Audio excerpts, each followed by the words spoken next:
their way to the timeline. Lopez will challenge the inbound. 3 9/10 to play. Nembhard will get it in. Here comes a three and a foul! A foul! A foul!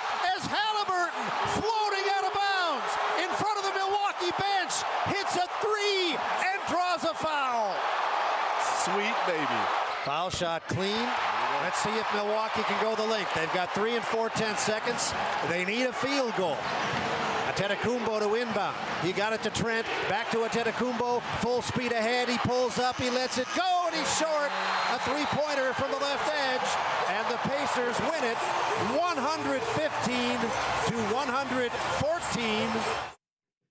And yes, I know it's been said by many, but it bears repeating. With Reggie Miller in the building, it was a Reggie Miller feeling night last night with the Pacers, and certainly they have had many electric moments since the retirement of number 31, but that was a Reggie Miller kind of shot, right? And that's unfair to say to Tyrese Halliburton, but you get where I'm going with that. With Tyrese Halliburton hitting that shot, getting the foul, I went back and looked at the replay, and you can notice that the official, as he comes over, kind of makes a kicking motion.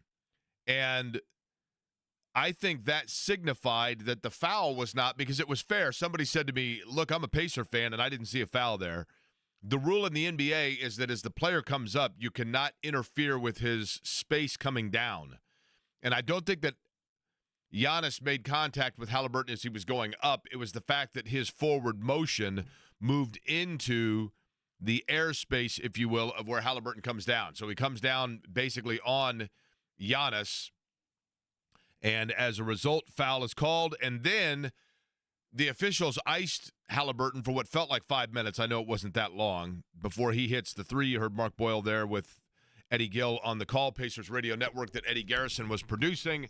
And the Pacers last night, a tremendous win over the Milwaukee Bucks. That is a great win for them, not just because of the electricity of it, not just because it was on TNT, not just because, as we will hear, there were people from all over the world apparently watching it, but also because of the NBA standings in the Eastern Conference as well, because the Pacers now find themselves in a situation with Milwaukee and Detroit all log jammed there, trying to get into the situation of avoiding a 7-8 or 9-10 elimination game for the playoffs themselves and securing themselves in one of those top 6 seeds.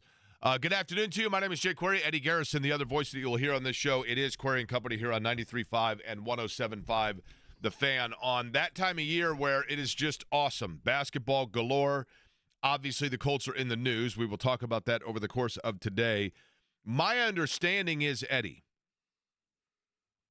and we have breaking news in a couple of variables here, but in terms of, before we get to talking about the Pacers last night, because Joel A. Erickson is going to join us at 1 o'clock from the Indianapolis Star, the Colts beat writer for the Star. As a matter of fact, it's like the Indy Star actually is sponsoring today's program, because we have coming up at 12:30 the beat writer for Indiana basketball, or excuse me, for the Pacers basketball. That would be Dustin Dopirak, who joins us at 12:30, and then at 2:30 Indiana basketball, and we'll get the latest on. And I truly do believe that the Indiana coaching search might be narrowing down to somebody. I'm just going on a gut instinct on that.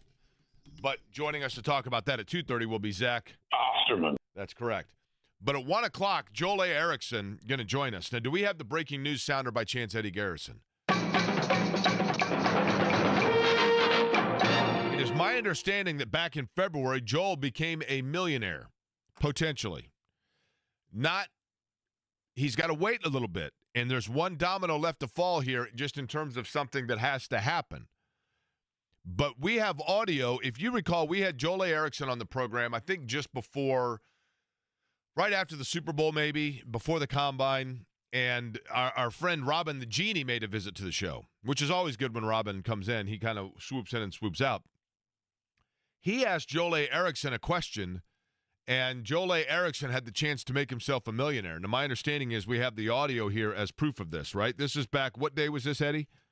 It was February 13th, the day before Valentine's Day. Here is the clairvoyance of Joel A. Erickson. Joel, my question for you is this. I am looking into the future, and in looking into the future, it is midway through the upcoming Colts season, and Anthony Richardson is injured and cannot play a game. I would like for you to tell me who will go in and start for the Colts in that situation coming up next season. And if you are correct, I will grant you at that time $1 million. I am going to go Daniel Jones.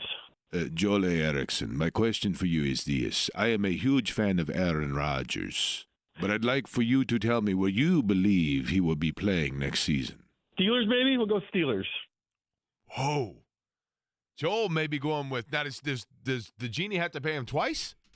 I don't know. That's for the Genie and Joel to decide. Now, here's the problem for Joel. I believe Robin the Genie, and it's kind of like my car warranty. You know, I thought the big repair on my car recently was covered by the warranty, but then the warranty guy said, not so fast, my friend. Because the problem that Pulled you a have. fast one on you. What's that? Pulled a fast one on you. He found the fine print. Robin the Genie's going to find the fine print and say, the question was, if Anthony Richardson is hurt and Daniel Jones then becomes the starter. Daniel Jones may be the starter in general, right?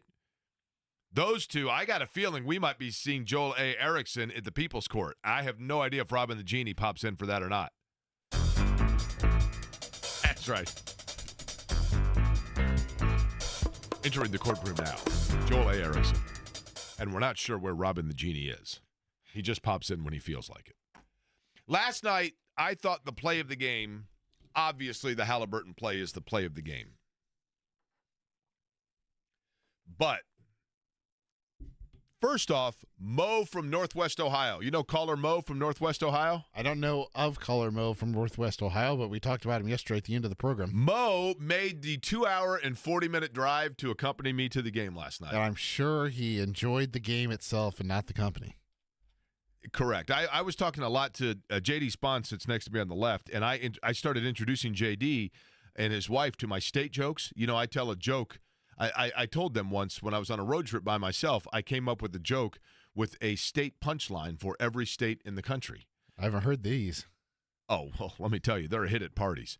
and so I started just randomly dropping my state jokes, and unfortunately, I that distracted my attention from a lot of the conversation with Mo. But and JD and his lovely wife, they were saying to themselves, these seats are great, but this is just the icing on the cake, the fact that we get to hear the Jake Query state jokes. But I told him I don't do them on demand. You can't tell me the state and then I give you the joke. I just randomly would drop it in there. But I have one for every state in the country where I tell a joke and the ant is a state, okay?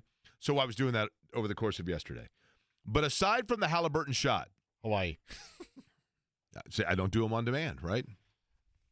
Well, that's unfortunate. But aside from the shot, did I tell you, by the way, about my neighbor calling me the other day, frantic? Jason? What's that? What'd they call you? No, called me. She called me and she was frantic. James? She was doing, not my name. Isn't that the guy from the Combine? Josh. I knew I was getting there eventually. I was trying to figure out. That thought he knew me. I was like, which one is it? But no, so my neighbor called me, woman next door. Did Boo get out? Gal. No, but she was frantic because she was doing her laundry and she spilled a bunch of detergent on her kid. Oh. Yeah, she had Wisconsin. See, I got 49 more. So anyway, late in the game, the Pacers, they had an 11-point lead. I think it was 11, and Milwaukee drove it all the way down and tied the game up.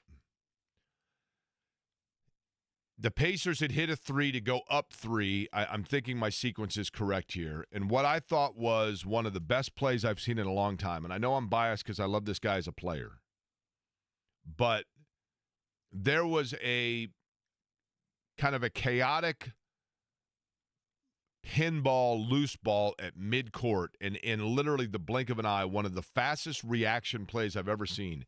Aaron Nesmith, instead of trying to steal the basketball, had the immediate reactionary presence of mind to just simply, with a flick of the wrist, knock the ball into the hands of a streaking Tyrese Halliburton, who then went and laid it in, and that put Indiana up 5.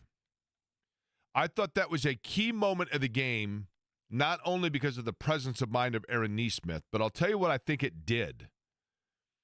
Because Indiana had just hit that 3, and because Milwaukee had to come back from a double-digit lead, and credit to Brook Lopez, because he was kind of he's a very unique player and a guy that gets them a lot of baskets in late possessions when the shot clock is running down.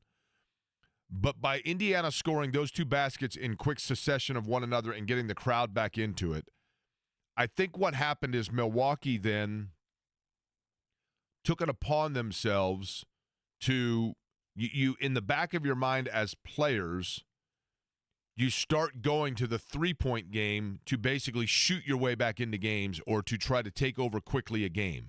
And I think instead of allowing the Bucks to continue to do what they do best, which is, yes, they have a wonderful inside-out game, and Damian Lillard can get hot like nobody's business. And they, obviously Trent Jr. hit a huge 3 for them late. But they went to the outside as opposed to continuing to force the ball inside. Now, part of that is Pascal Siakam was really good on Giannis, especially in the fourth quarter. He did an outstanding job defending Giannis in the fourth quarter. But I also think that Milwaukee almost subconsciously started playing from the outside in as opposed to the inside out. And as a result of that, they went away from the area where they are unstoppable, which is Giannis coming in off the wing or on the low block. And because they relied, I think, more on trying to facilitate outside shots, it allowed the Pacers to hang around. Now, then Milwaukee seemingly wins the game, having said that, in the last minute, because the Pacers themselves could not hit open shots. Nembhard hit back-to-back 3-point attempts. I think Turner missed one. And they were open looks. They just weren't going down. And then Nembhard misses the free throw late. Guy in front of me,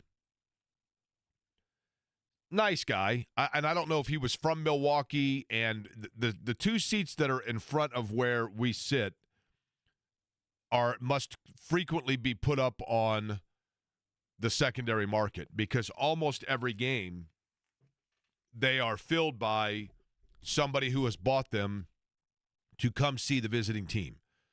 When the Warriors were in town, it was a guy and his girlfriend from St. Louis that came to see Steph Curry play. When Philly was in town, when New York was in town, it was 2 guys from New York that flew in that day to go to the game.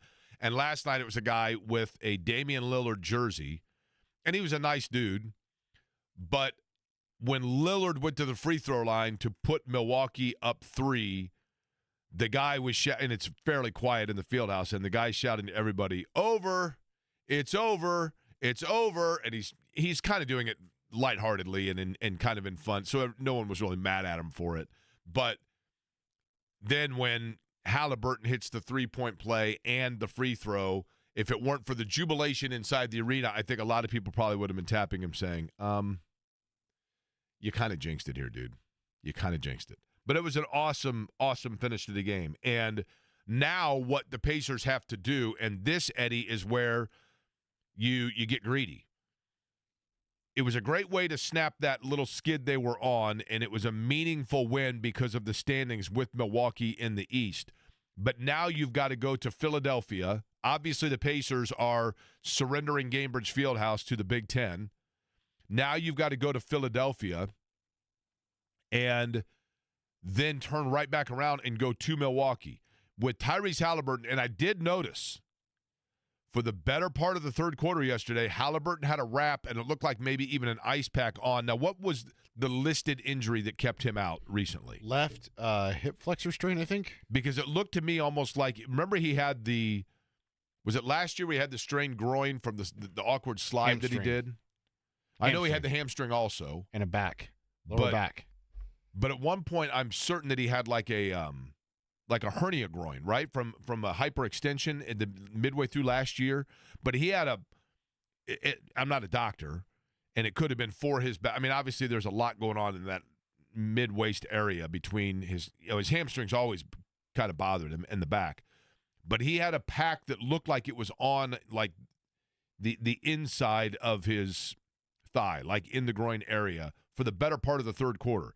And it looked like an ice pack, but I could be wrong. Either way, when he came back on the floor, I'm like, oh, okay, because I was almost anticipating that he was going to be done for the game.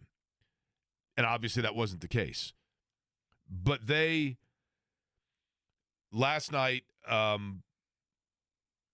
that's the reason that you go to games in the spring. That's the reason that you get totally pumped for it. Now, I mentioned that this was actually the shot heard around the world. So we have the call here, and I know the morning guys did this as well, but it certainly bears repeating. There are three different, and for those that are curious, the NBA, I did talk to somebody this morning about this to make sure that I was clear on this. So the NBA, when they have international games, these games are actually, the broadcasters are not at Gainbridge Fieldhouse for this. This is similar to, and maybe I shouldn't give this glimpse behind the curtain, but for example, for IndyCar Radio, there are certain races internationally, like the Brazil race and things like that, where we broadcast them from, and we still do this from time to time with our broadcasts over the course of the season right now, where we broadcast from, we always have people on site, but we also have some people that are back watching on a monitor. And I'm assuming it's in New York because this, or Atlanta maybe, because this was a TNT broadcast. But you had NBA Portugal, you had Korean television, and you had Spanish television all doing commentary of this game. They all would have been watching the same international feed that is coming in. We call it the backhaul coordinate. It's the camera angles that you are seeing on TNT, but those broadcasters are able to see it themselves in front of a monitor in a studio. And again, I'm assuming they're in either New York or in Atlanta, although, the Korean group it may well have gone internationally into those respective countries, but they were not at Gainbridge Fieldhouse. There's a chance the Spanish version for TNT could have been there. There is a small chance. That is true for Spanish-speaking TNT, yes. The other two, though, let's begin with, which one do we have first? Is this the NBA Portugal? As if we're going to know the difference between Portuguese. And I would assume, when I say Portugal, this probably is Brazil. It's NBA Portuguese, but it may well be going to Brazil as opposed to Portugal. And to be fair, probably a big draw internationally would be for Milwaukee because of Giannis and then, maybe Damian Lillard as well. But this is first NBA Portuguese, the call of Halliburton's play last night. Vem aí, Halliburton de três, caiu! E a falta? 3 pontos e a falta! Now, I'd like to know this. Can we look this up? What is it the gal says? Can you play that again? What's the gal say? Or the other person? Is it Yapiata? Is that what she says? Vem aí, Halliburton de três, caiu! E a falta? 3 pontos e a falta! So what I want to know is this. Maybe somebody who speaks Portuguese can let me know this. I can hear him say tres, so I'm assuming he's saying he shoots a 3. I'm going to say that she is pointing out that he was fouled. Yep. Is that what? Do you think that's what that was? That's my assumption too, because he added it there at the end as well. The only thing I know how to say in Portuguese is chuva vambora. Yeah. Which I believe is rain, rain, go away. And okay. I only know that from working in racing and being around guys like Castro Neves during rain delays. But one more time. I want to hear what she says one more time and write this down, and then I'm going to see if I can get it interpreted. Go ahead. Vem aí, Halliburton de três, caiu! E a falta? 3 pontos e a falta! Ya Panta? My guess it's plus a foul if you listen to him at the end. +1, you think she says? Falta! Pontos e a falta! All right, so that was how it sounded in Portuguese. Now, and this will sound, of course, entirely different to you. Here is the Korean television broadcast version. 일제히 달려가죠. 3.9초. 자, 할리버튼인데요. 할리버튼 던집니다. 와! 들어갔습니다. 반칙이에요, 반칙. 이야! 와, 말도 안 되는 샷입니다. 아니 이게 어떻게 되는 거예요? 와! 야, 이거 할리버튼의 몸에 레지 밀러가 들어가 있네요. 그러니까요. I hear a Reggie Miller in there. Yeah. Okay, falta is foul. So when it sounded to me like she says Ponta, but she must say "ya falta," meaning and a foul. Yeah. So he's going on, the Portuguese, he's going on, and then she says a foul. Now, one thing I can tell you, I don't have much skill set in anything in life, but I was born to be an international sports broadcaster. Okay. Let me tell you why. You know what I can do really well? You know what I can do really well? I don't know if you want me to answer that.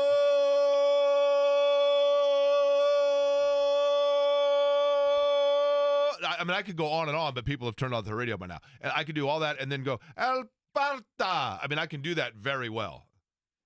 And Eddie, you're sitting right here. You could see I wasn't even straining with it. When I call out the goal, because I remember when the World Basketball Championships were at Gainbridge Fieldhouse in, I think, 2000 or 2002. And I sat next to the Argentinian broadcast. And the level of excitement, like with every basket, I think it stems from the fact that they have to broadcast soccer and somehow make that sound exciting. Okay, now we have the Spanish call here, right? This is from Spanish TNT last night. 3 segundos 9 décimas, cerrando espacios López. Ahí viene el disparo. ¡Uy! Mire lo que sucedió en forma apretada, señoras y señores. De una forma incómoda aparece Halliburton para poner justamente el marcador. ¿De qué forma, señoras y señores? En tablas, en tablas. Now, what's the last thing he says there? En tablas, en tablas. Sound like he said double. Am I showing my ignorance here of being completely non-bilingual in anything other than Swahili? But that's how it sounded last night, internationally speaking, which was very cool. It was a very, very special night at the Fieldhouse. At the Fieldhouse tomorrow, Indiana will be playing Oregon. Big Ten tournament will be getting underway from the local standpoint. And then the nightcap, of course, in the Big Ten tournament tomorrow night. Purdue will be taking the floor. What time does Purdue play tomorrow night? It's going to be around, Well, who knows?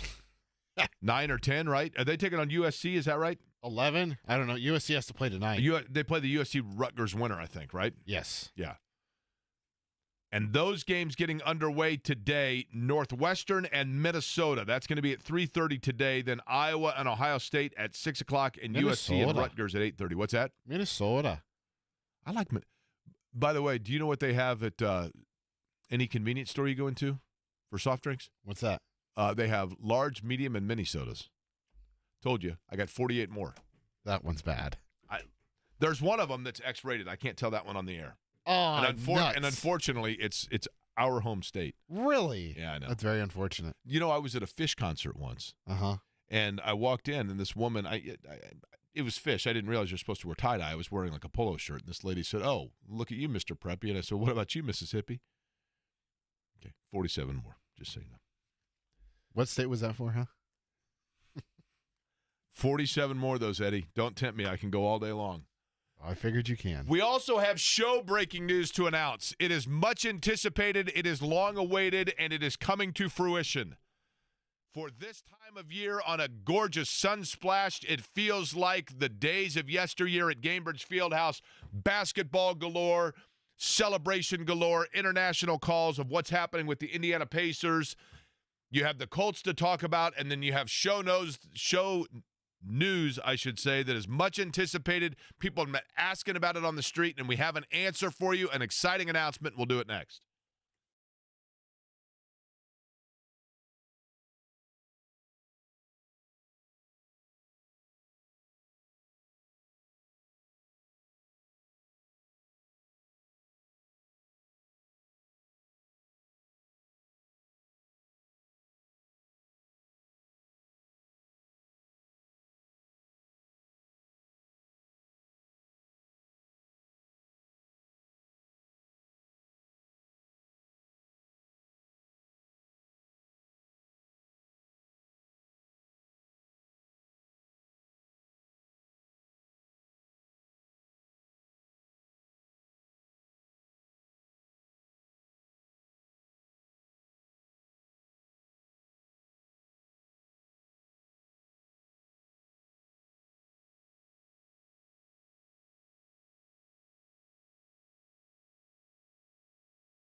Our friend from the Indianapolis Star, Dustin Dopirak, going to join us here in just a minute. But first,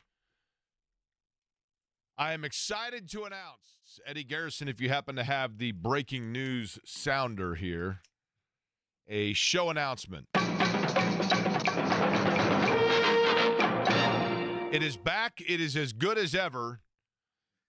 We have secured sponsorship for prizes, fabulous prizes to give away in terms of getting your lunch needs or dinner needs, whatever your dining needs may be, after the month of March.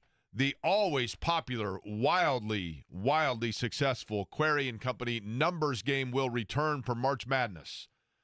Now, if you recall, the way that we do this is we will have, once the tournament field is complete coming up after Selection Sunday, all 68 teams will have a randomly assigned number.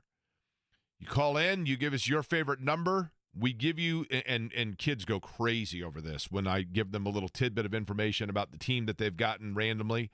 And you may say to yourself, Jake, that's wonderful, but unfortunately, I got a 16 seed. Or, yeah, Jake, great, but I got an 11 seed that I have no interest in rooting for.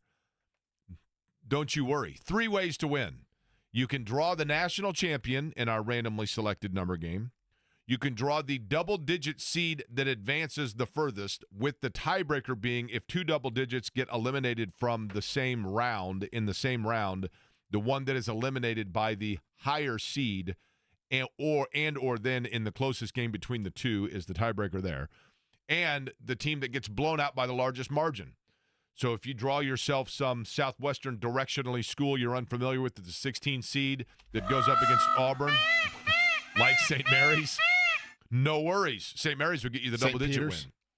Or St. Peter's, excuse me. St. Mary's, I think Randy Bennett's going to join us tomorrow. St. Peter's, see, I've already forgotten about the Peacocks. Anyway, 3 ways to win. And Cluster Truck. We love Cluster Truck. You love everything about it. You know about Cluster Truck. You want to talk about, like, the staple of Indianapolis cuisine, Hoosier through and through. They said, you know what? We want to be on board. We want to be in with this for the numbers game. They are going to provide fabulous, to be determined in terms of the amount prizes for first, second, and third. And also with that, you will receive, and we have winners from the past that can vouch for this, the hat of the school that you selected that won you a fabulous Cluster Truck prize. So what better thing to do than to put on your Arkansas hat, walk into Cluster Truck, and when they say, well, you've got a gift card. Wonderful. How did you get that? Well, I'll tell you how. Woo pig suey. The Razorbacks were an 11 seed, and they went to the Elite Eight, and I draw them in the Query & Company numbers game.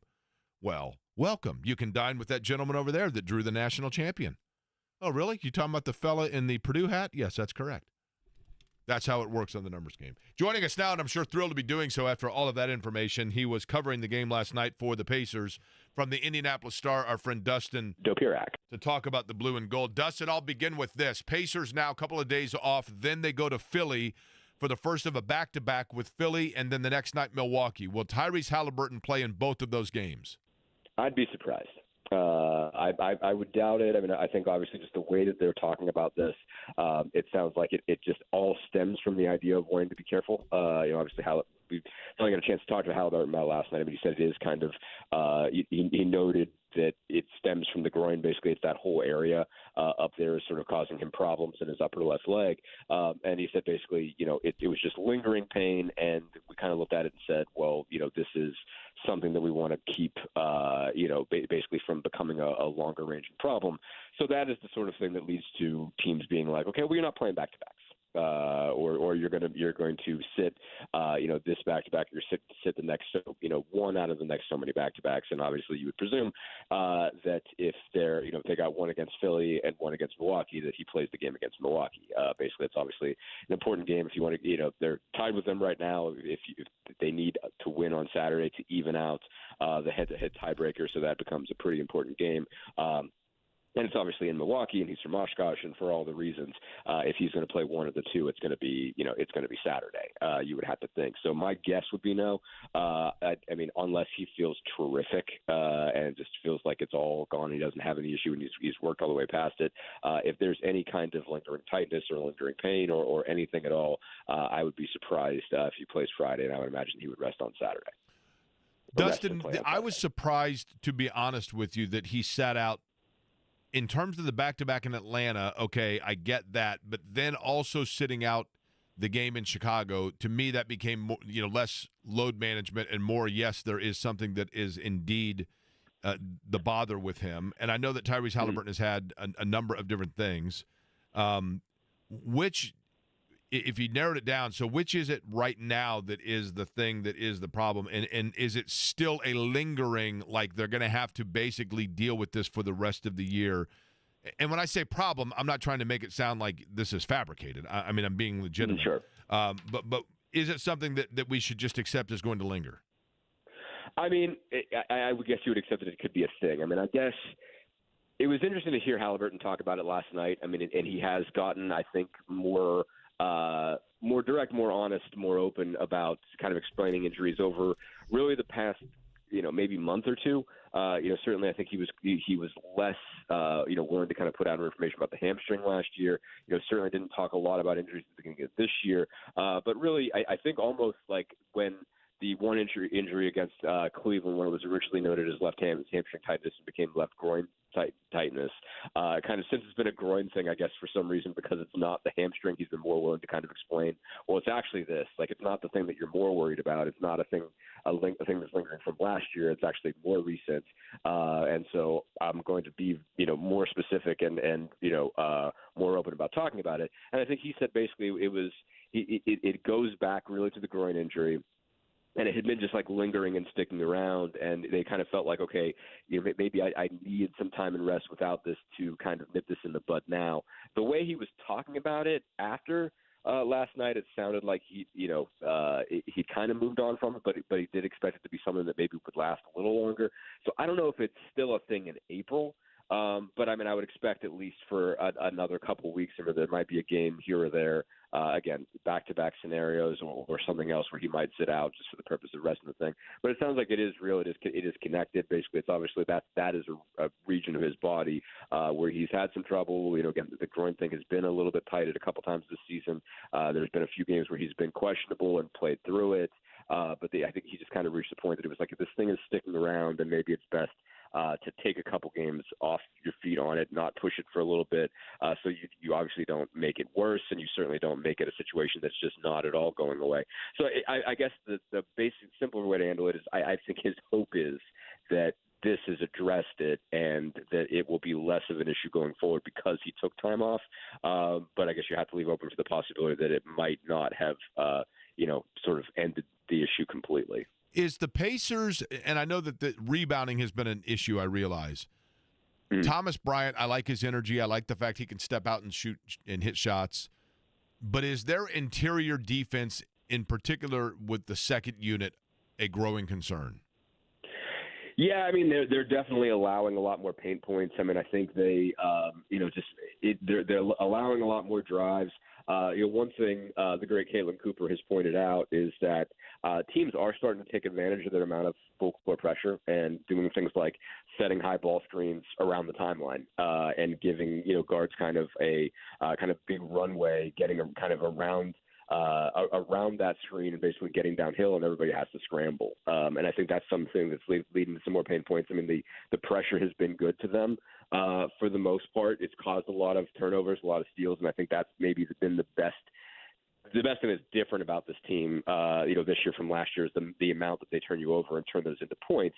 But I think teams are figuring out ways of countering in that, and that's one way, and that's leading to a lot of pain points because it's leading to a lot of downhill drives, a lot of momentum for guys to kind of starts, way back at half court. So I think that's been an issue. But I think Miles Turner's done a pretty good job of altering shots. Bryant's not quite as good at that.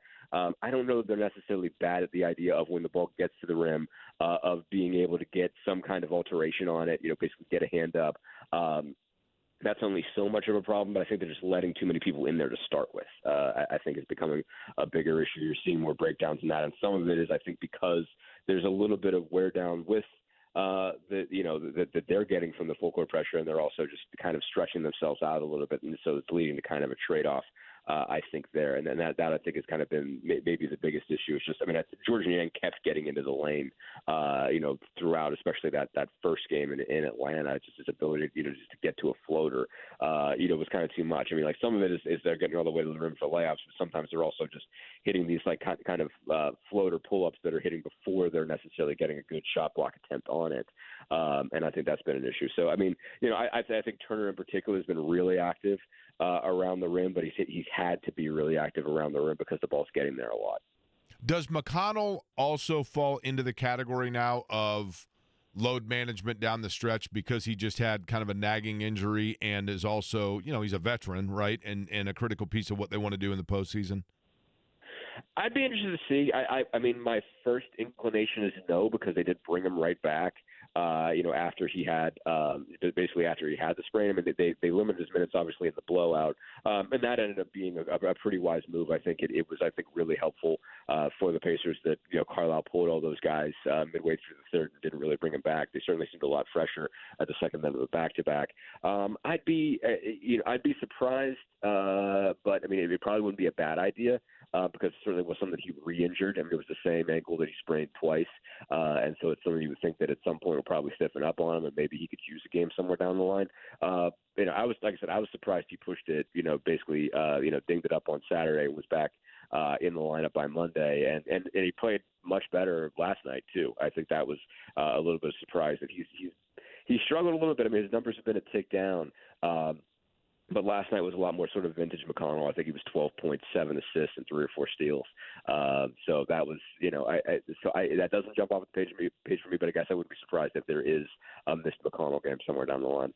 This is going to sound really weird, Dustin, in conclusion with this question, okay? Because I realize, I mean, it's literally, it's like, yeah, man, come on, dumb analyst question. But I'm going to ask it anyway. Sure. Pacers go into Chicago, and I realize you didn't have Halliburton, but they go in and they, even in a Siakam game, as I call it, I thought their energy level just wasn't as high. It's a back-to-back, the first of a back-to-back, I get it. And they kind of underperform. Then they come against Milwaukee and they dig deep, and every time they needed plays, essentially they ended up making them down the stretch and they get a huge win. Which is the real Pacers? I mean, I guess you have to say with the real Pacers is the game when they have Halliburton. I think Carlisle mentioned something last night. I mean, he loves the term ecosystem, and I enjoy that he uses it because it basically helps me write stories. But I think one thing that he was sort of mentioning and getting at was this team is pretty interdependent. And if it loses one or two guys, it can be a dramatically different team and function dramatically differently. So, I mean, I guess it in a sense it's both, because it is a team that can really get messed up by not having one or two players. I mean, I think you look back, obviously, at the beginning of the year, and they had their 4 leading scorers available almost every night in Halliburton and Turner and Mathurin and Siakam, and they were still thrown off kilter by missing Nembhard and Nesmith and Shepard. And it's just, I mean, the 3 games Halliburton was out, they're a dramatically different team. I mean, you just watch how they functioned. Spacing was different. Ball movement was different. They got 2, lazy into isolation plays. I mean, just the way their offense functioned was entirely different without him. I think some of it was because he had just been that good in the 7 games after the break that they kind of got used to the way that they were going, and it felt like a more dramatic turn playing without him than it even had in the past. When they missed him for games, certainly last season, but they just did not seem to have an ability to function without him, and it just, you saw everything make a lot more sense last night. I mean, they didn't shoot the ball well at all. I mean, they had great looks they missed. If they had an even decent shooting night and made, even half of their open ones, I mean, they'd have won that game by a bunch. They left a lot of points on the table, some of which Halliburton teed up Turner for some wide open pick and pop threes that he just missed. And so you look at it and say, okay, well, when they're fully functional, they are a lot more like what they were on Tuesday. But in the same way, they are a team that can lose one guy and look like they'd never played together before. And then that wasn't the case last season.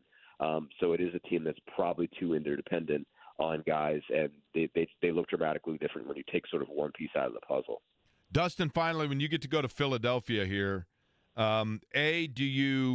which would you be more likely to take in because you have free time in Philly before the game, and if you don't, play with me here and act like you do? Sure. Right. A, you would go to Geno's or Pat's or one of the legendary Philly cheesesteak places. B, you would run the Art Museum steps in tribute to Rocky. C, you would go simply get there early outside the arena and go to the Rocky statue and the other statues of the Philadelphia sports heroes. Or D, you would go to the Liberty Bell in Independence Hall.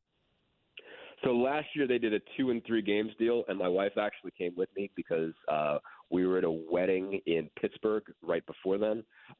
So I ran the Rocky Steps, and I went to the Liberty Bell at Independence Hall. So we did not go to Geno's at any point in that. And I mean, I obviously was there for 2 and 3 days, so I was around the arenas. But the Rocky Steps is super, super cool. It is. You know, it's really, really awesome. And so, and like, it's a great view of that area of town too. It was a blast. And obviously, if you get, you know, basically if you get enough time in Philly, you have to do all of as many of the patriotic things as you can. We actually didn't get into Independence Hall. We didn't get a tour or anything. But I think she did. It basically one of the days when I had to go to either practice or something, she went to what was it? The like Betsy Ross Museum, stuff like that. That's all in that kind of old town pocket of Philly. So we checked some of those things out and got to see some of those sites and walk around and everything. I love like Philly. I think Philly's an too. underrated city. It's got a great grit about it. All right, Pacers in Philly is the next game. That will not be until Friday, but Dustin will have all of the coverage for it. Dustin, appreciate the time as always. Safe travels, all right?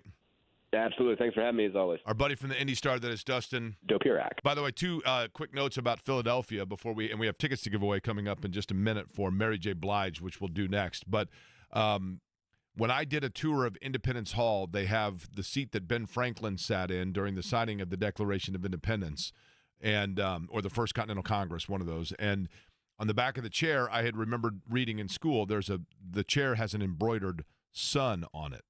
And Ben Franklin is reported to have said, once they got together and talked about the foundation of what they wanted to do for the country, Ben Franklin said, I see before me on this chair, I'm paraphrasing, a rising sun and not a setting sun.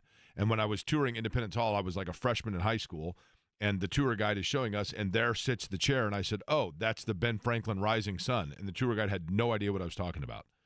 And I was like, if you're a tour guide of Independence Hall, wouldn't you know, like, that anecdote? It's fairly significant. I found it surprising. Also, if you go to Philadelphia and you run the Rocky Steps, which is for the Art Museum, and you turn around, you can see it's a direct line of sight all the way to City Hall that has William Penn on the top of it. And it's an unobstructed view of downtown Philadelphia, which is beautiful. It's gorgeous.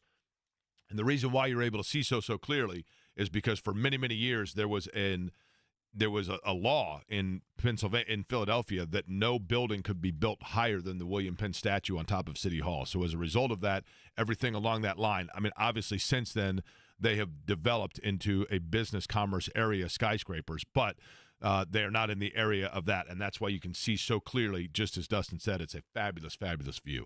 Tickets to give away for April 21st show, Mary J. Blige, and we will do it at 239, 1070. 239-1070, the telephone number. We'll do it next.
Mary J. Blige will be at Gainbridge Fieldhouse April 21st. I thought yesterday you said Lucas Oil. Did we get that wrong? Is it Gainbridge? We said Gainbridge yesterday. With Neo, by the way, we have one pair of tickets to give away, which we will do now at 239-1070. If you would like to call into the program, 239-1070 is the telephone number for the tickets. Now, Eddie, have we decided the fashion with which we will give away said tickets? Probably just some get to know your listener today. Little get to know your listener, okay? Uh-huh. It looks like a few people have already called in. I think a few more are. Do you have a number, Eddie Garrison? You pick it. Of course, you're in charge of the phone lines in general. 1 through 4. Do you want me to pick the number, or do you want to pick the number here? Well, Jake, I'm tired of making the decisions around here, so it's your turn to make a choice for once. My favorite number of all time is number 3. That would be Trace. A 3 won it last night. A 3 that turned into a 4 for the Pacers. Jay Edwards, number 3. First Indy 500 I attended was the third of 3 wins for Bobby Unser. He was in car number 3. My birthday's 9-3. From lane 3. What's that? And you broadcast from turn 3. I do broadcast from turn 3. Who is on line number 3 then? Jeff. How are you, Jeff? I'm doing good. How are you doing today? You know, I can't complain. Jeff, you sound like a nice fella. Have we talked before? I don't think so. Okay. Well, that's good. We're going to play a little segment called Get to Know Your Listener, which we've had a lot of success with this. Kids in particular love it. Are you okay with playing Get to Know Your Listener, Jeff?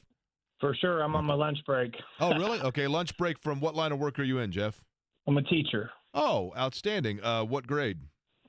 Elementary. Well, kudos to you, man. That is a noble and admirable profession. Just out of curiosity, when you yourself were at Tyken Elementary School, that was at what school? For elementary school? Yes. I was a Ram, Holy Spirit Ram. Okay, and that led to ultimately you going into what high school? Cecina. Cecina, okay. And if you don't mind me asking, what year at Cecina? 91. Oh, well, that's the same class as myself. I believe it was either right before or right after we were in high school, Jeff. Am I correct in this? Cecina had a season where they lost every game in the regular season and then won the state, some wacky thing like that. Is that right? During football season, yep. They struggled. My senior year, they struggled, and then they ended up winning state. But, I mean, back then we were playing Warren Central and teams like that, which were a lot bigger. They didn't lose all their games, but they did win state my senior year and the year after I graduated in football. Okay, I think it's the year after we graduated. All right, Jeff, let me give you this question before we wrap things up and get you on your way here. In 1991, can you tell me when we were, because I'm the same class, we were seniors in 1991. Can you either tell me the big news event that happened in the winter of our senior year in high school, or tell me 2 players that represented the state of Indiana on the Indiana All-Star team of 1991? Well, I know the second question was Henderson and Robinson, and I think your first question would it be the first Gulf crisis? You are indeed, Jeff. I'll tell you what, they didn't raise no dummies at Cecina now, did they? Right? No. Well, I guess you're a teacher. That probably helps. Jeff, you are correct. We will get and Jeff, have you been a long-time listener to the program, or is your radio broken? I listen on my lunch breaks. My schedule changes every day, but I catch you guys when this is my lunchtime. So, yep. All right. Well, and what's the nickname of the school where you're teaching now?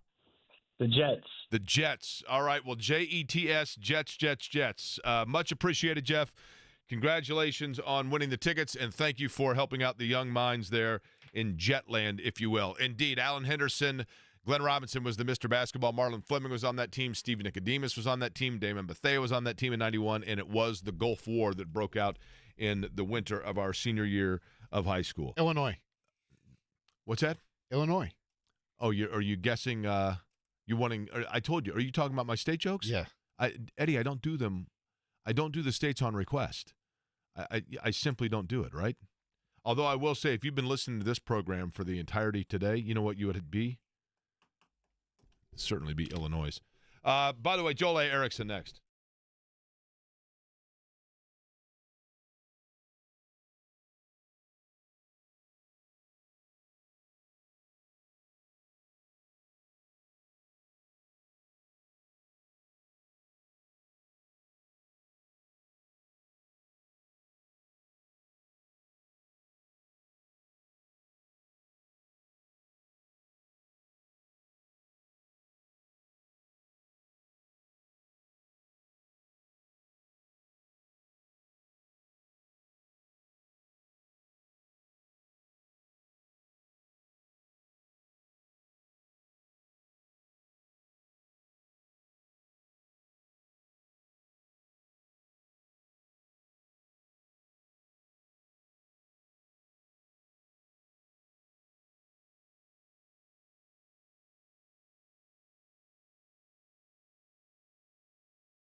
Now he wasn't done there, right, Eddie? Didn't Robin the Genie have a follow-up question for Nostradamus here? He did. And that was regarding where Aaron Rodgers would play. Is that right? He did. Do we happen to have his answer for that? Or are we – there we go.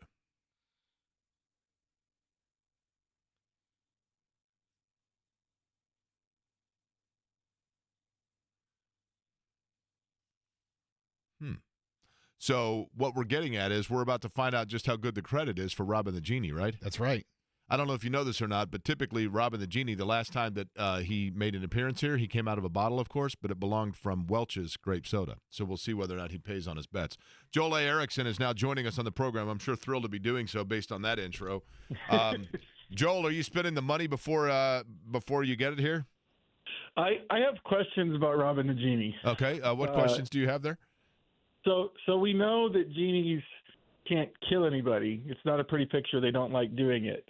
But is Robin going to meddle in this bet? Is he going to cause something adverse to happen to Daniel Jones so he can't start in that game? Well, here's what I find interesting. I just had a situation with a car warranty where, and I said, well, this is covered under warranty. And I called the warranty guy, and he said, "Oh, you didn't read the fine print, which says that only if the warranty comes through my desk between 11:37 and 11:39 p.m. is this action." And I said, "I didn't see that fine print." And I think Robin the Genie will go with the fine print of the fact that the question was asked that Daniel Jones starting would only be contingent upon if Anthony Richardson was unhealthy and unable to go. Now, is it possible, Joel, that Daniel Jones will be starting for the Colts organically? I do think it's possible that he starts for the Colts organically. Yes. I believe, yes. And that moves us into this. I believe, and I want you to tell me if you disagree, but it is my belief that the $14 million contract dictates to me that is potentially, I'm not saying emphatically, but you can't rule out the possibility that this is the Colts essentially saying that they are ready to move on, but they don't want to necessarily say it in so many terms. I don't know if I would go that far, just mainly because if there's one thing Chris Ballard's been very, very consistent on during his time here, it's that he will give a young player every chance to figure it out at some point. He's preached patience, asked about it, one player or the other, basically every off season. So when he says that stuff about Richardson, there is that track record. I will say this though. The contract and just the fact that they got Daniel Jones when the Vikings clearly wanted him back, to the point that the Vikings did the thing where they call somebody and say, "Oh no, we backed away," when he wasn't making a decision, which we all believe wholeheartedly, is a sign to me that Jones understands that he has a real chance to win the job here. Yeah, I mean, I think a lot of this may come down also to how, and Joel, I guess there's no way for us to know this, but being around him and having covered him so far in the early years of his career, how would you anticipate that Anthony Richardson reacts to all of this? I think he'll say all the right stuff, and whether or not I will say this, I've heard from his camp that the same stuff that Ballard said at the combine, essentially, that they knew this was coming. They welcomed the competition. Richardson said the day after the season that he loves to compete. That's what they're continuing to say. I think for me the question is, can you intentions or not, can you make the leap that he has to make as a passer? I was thinking about this the other day. Richardson in his first two training camps has gone up against Colts secondaries that ended up being a problem for the defense. And based on what they've done in free agency so far, it's going to be a much different test with Ward and Bynum there in the secondary for whoever's taking the first team reps. And, I do think that changes the training camp equation a little bit in terms of what we're going to see and what the Colts are going to evaluate on. Because I remember when I first started covering the Saints, Drew Brees had like 85% completions. And you're like, oh, of course, it's Drew Brees. Well, their secondaries were terrible. And then when they got some players back there, he was still at 70%. He was still Drew Brees, but there were a lot more, mistakes and balls batted and stuff like that. So it does matter when those first teams are going against each other. It should be a better test than he's faced the last couple seasons. What did you think overall, Joel? Is there anything that we can read into? Chris Ballard obviously this year got a little more active throughout free agency and for those that are just, hearing about it, Shavarius Ward, who was, a good corner, a lockdown corner. Then you've got Cameron Bynum, who I think is more of a Lou Anarumo style safety. And then, of course, Jones. They also retained, if I'm not mistaken, Danny Penter, which gives them a little bit of stability on the offensive line. They lost Ryan Kelly. They lost, obviously, Will Fries, which is big. They lost Dio. Overall, do you see this symbolizing or representing any sort of a schematic or philosophical change to approach? I think that the two defensive back signings specifically were an acknowledgement of something that, we've kind of been talking about with Anarumo since he got there. He was much better in Cincinnati when he had experienced guys in the secondary because he likes to change up his game plan week to week. It's not a static scheme. There's a lot of disguise. They're doing different stuff. It's a lot easier for veterans to do that. And, Ward as a corner has played in Kansas City and San Francisco. Those are wildly different teams. And then Bynum, he's been playing for Brian Flores, who is like Anarumo in that he changes up everything all the time. So those felt like targeted spots. It's also kind of, we always say, I think a lot of us always say that, there's usually an element of truth or outright truth in whatever press conference Ballard is talking about. And, going back to what he said after the season, when we asked him about, the secondary, all he would say was, we've got to be better. So those two investments were probably always coming. They're probably always the most likely to be coming just based on what they've done, what they haven't done the last two seasons and what Anarumo needs. By the way, somebody has offered that Eddie and I each need to pay Joel $100 to cover the Genie's wager. How in the hell do I have anything to do with this? Let alone me. Yeah. I mean, we're just so I'm the one that drank the Welch's grape soda. Okay, great. I have nothing to do with the Genie's on his own, man, in this deal, right? Totally on his own. The one area that concerns me, Joel, let me give you a Jake Query like 2:30 in the morning epiphany.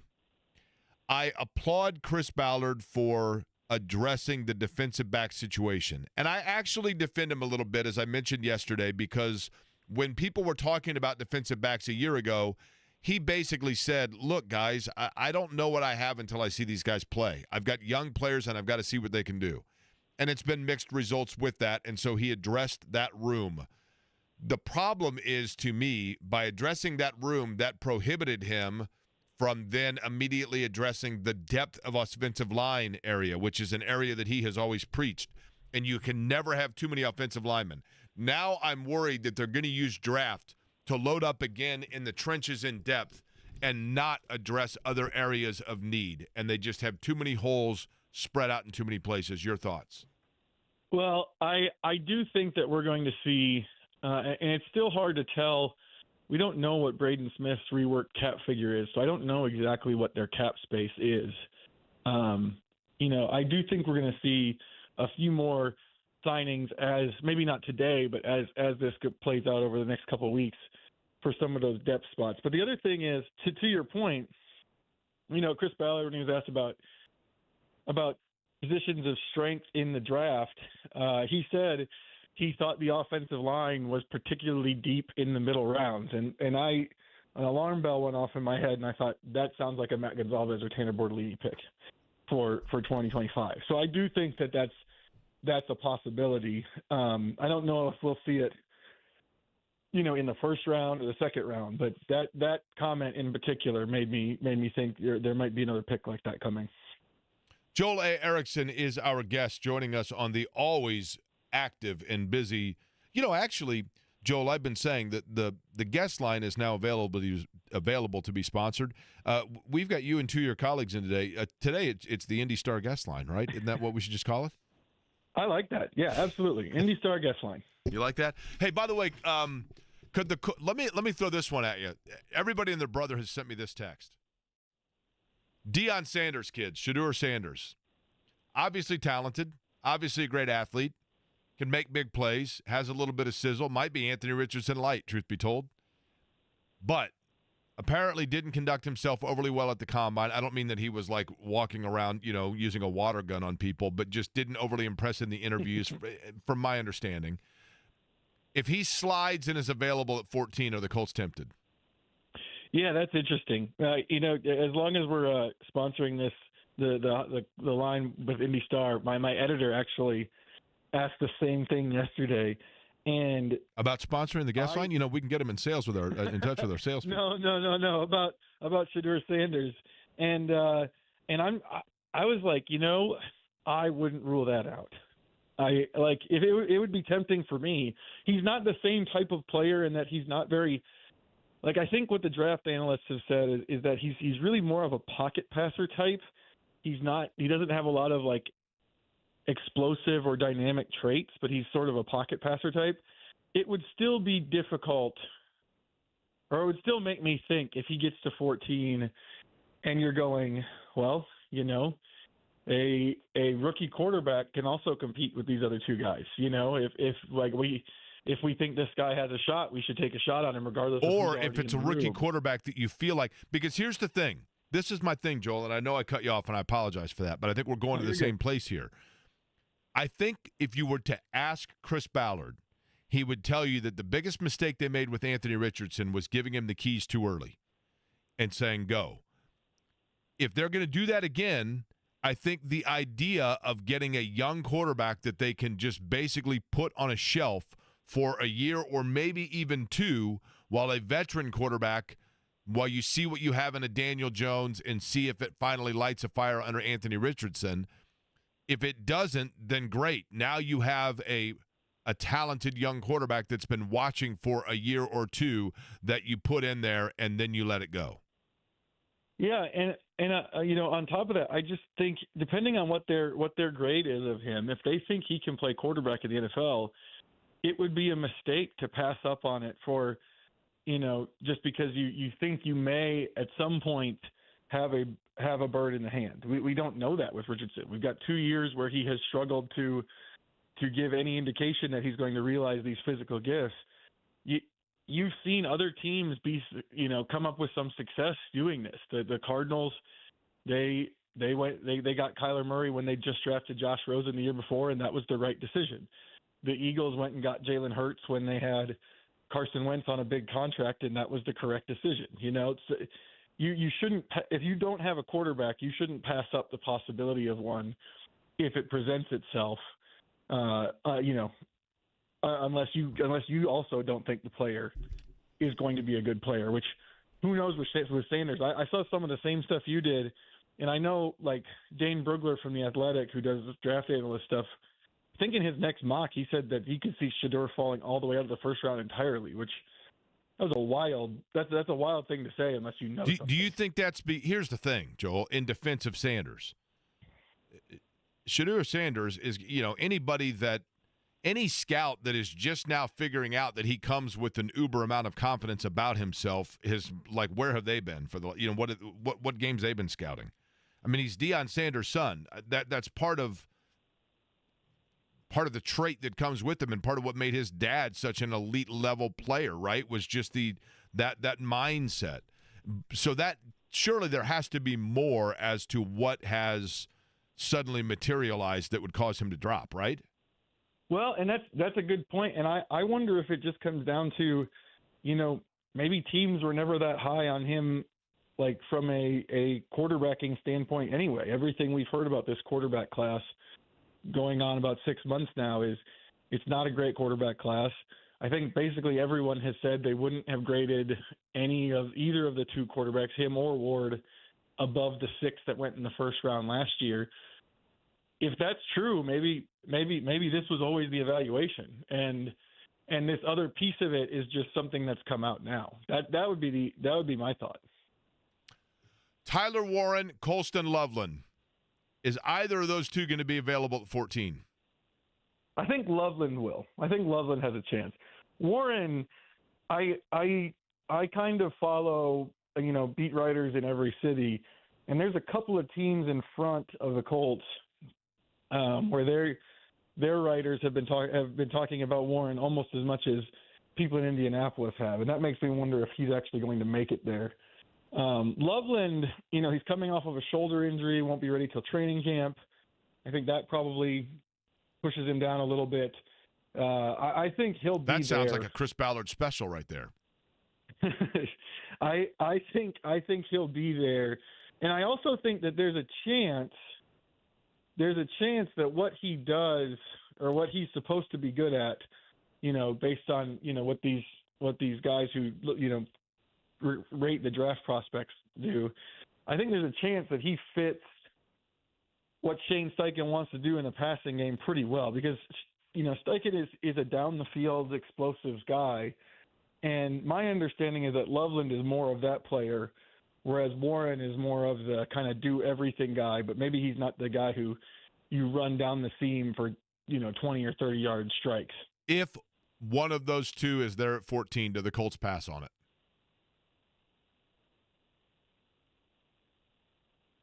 The only thing I can think of now that they've signed now they've signed Bynum and Ward is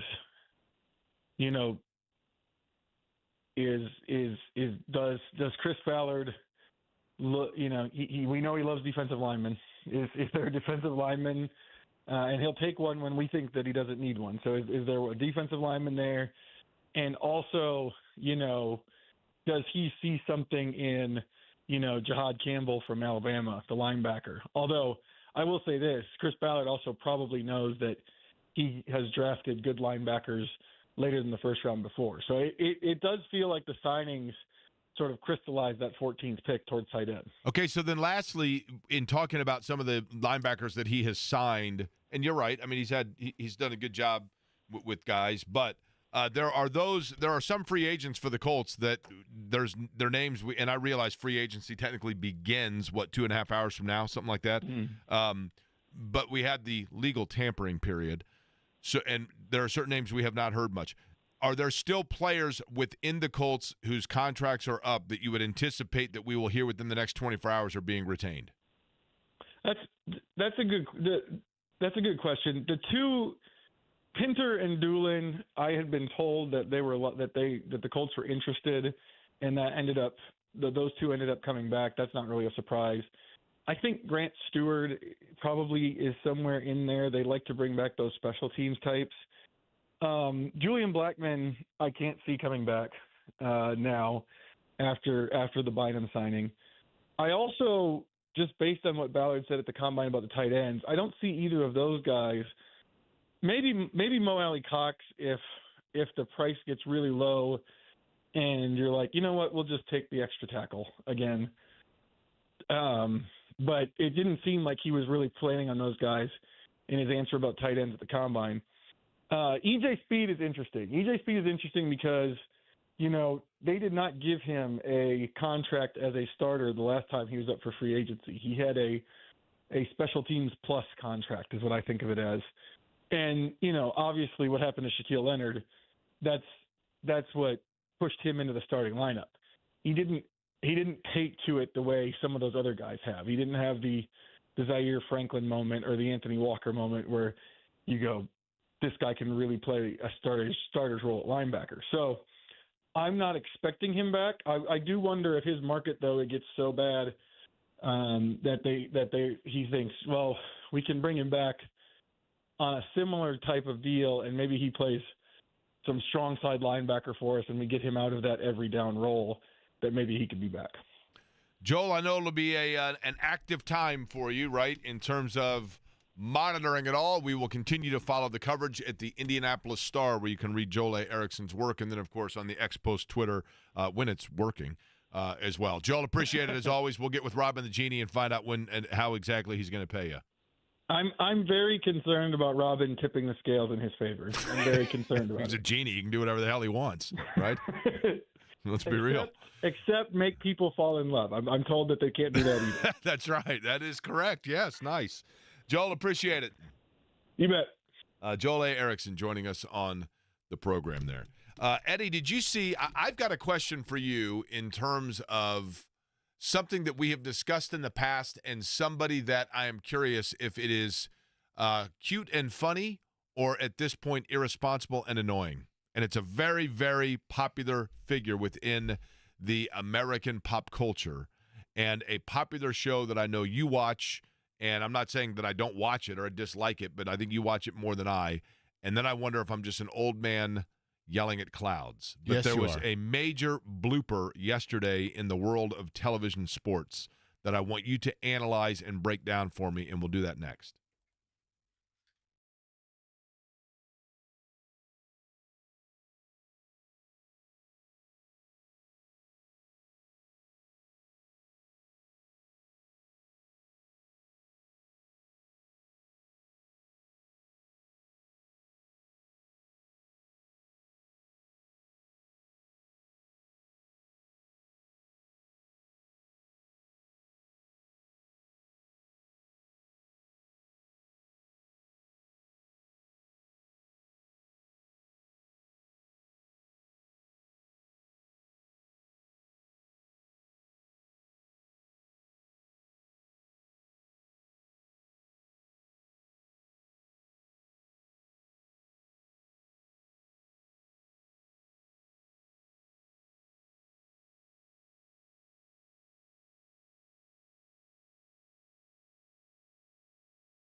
So we had a discussion about this. I know you and Jimmy talked about it on this show, I don't know, at the beginning of the season. And I certainly understand with inside the NBA, with Kenny Smith, Shaquille O'Neal, Ernie Johnson. Who's the third one that I'm missing here? Charles Barkley. Charles Barkley, obviously, yes. Obviously, like anybody, I mean, I have seen the show numerous times, and I know, like the Gone Fishing, they do some funny things when teams get eliminated. And certainly the rapport and the chemistry amongst those three guys, Shaq and I think the thing that makes Shaq and Barkley fun is the fact that really there's a very short list of people that would be able to poke fun at either of those two guys, and each of them is respectively on the other one's list. Kenny Smith then becomes fun because he's kind of I hate to say it, just based on his stature alone, Kenny Smith kind of becomes like the little antagonizer of the group, although he was a very underrated player. But sometimes I think shows, and I don't want to be,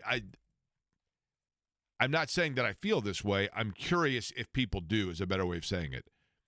I think sometimes television shows, whatever it may be, reach a point, a saturation point, where when they become a major part of the pop culture, organically speaking, then they start to try to replicate. They almost intentionally go out of their way to do what people fell in love with because it was natural, and they try too hard, kind of, to like be, wacky and that kind of thing. I don't know that that's the case with that particular show, but last night there was a situation that kind of went viral today, if you will, where Shaquille O'Neal was talking about, and let me preface with this. I have never read, nor heard, nor seen anything about Shaquille O'Neal other than him being literally one of the finest people on earth. All the way back to when I was in college, I had a friend who went to school in Louisiana when Shaq was at LSU that talked about how Shaq was literally everyone's best friend on campus, was kind to everyone. When I was in Baton Rouge 2 years ago in the hotel, I just asked him, I said, hey, just out of curiosity, like, who's the coolest celebrity that's ever, and they're like, oh, man, everyone in Baton Rouge will tell you Shaq. He is the kindest, friendliest, never met a stranger. There's a lot to love about Shaq. But at the same time, I think Shaq as a player, there was a lot of critique in his later career that he just lived off of his incredible physical domination, and that because of the rivalry with Kobe Bryant, his work ethic came into question, and maybe now he's almost feeding off of that or playing it up with playing the kind of blasé nature on television. But this happened last night when they were talking about the Detroit Pistons on Inside the NBA. You said something very interesting about Cade Cunningham. Great player now at this stage. He plays at his own pace. Anybody that can consistently play at their own pace and put up numbers is a great player. I like the way he's playing. I like what Chauncey is doing. Those guys play hard. My favorite player on that team is Isaiah Stewart. Big body, hard guy. Like to knock people out, push people No, I can't let this go. Like who? Who's doing it? You said Chauncey?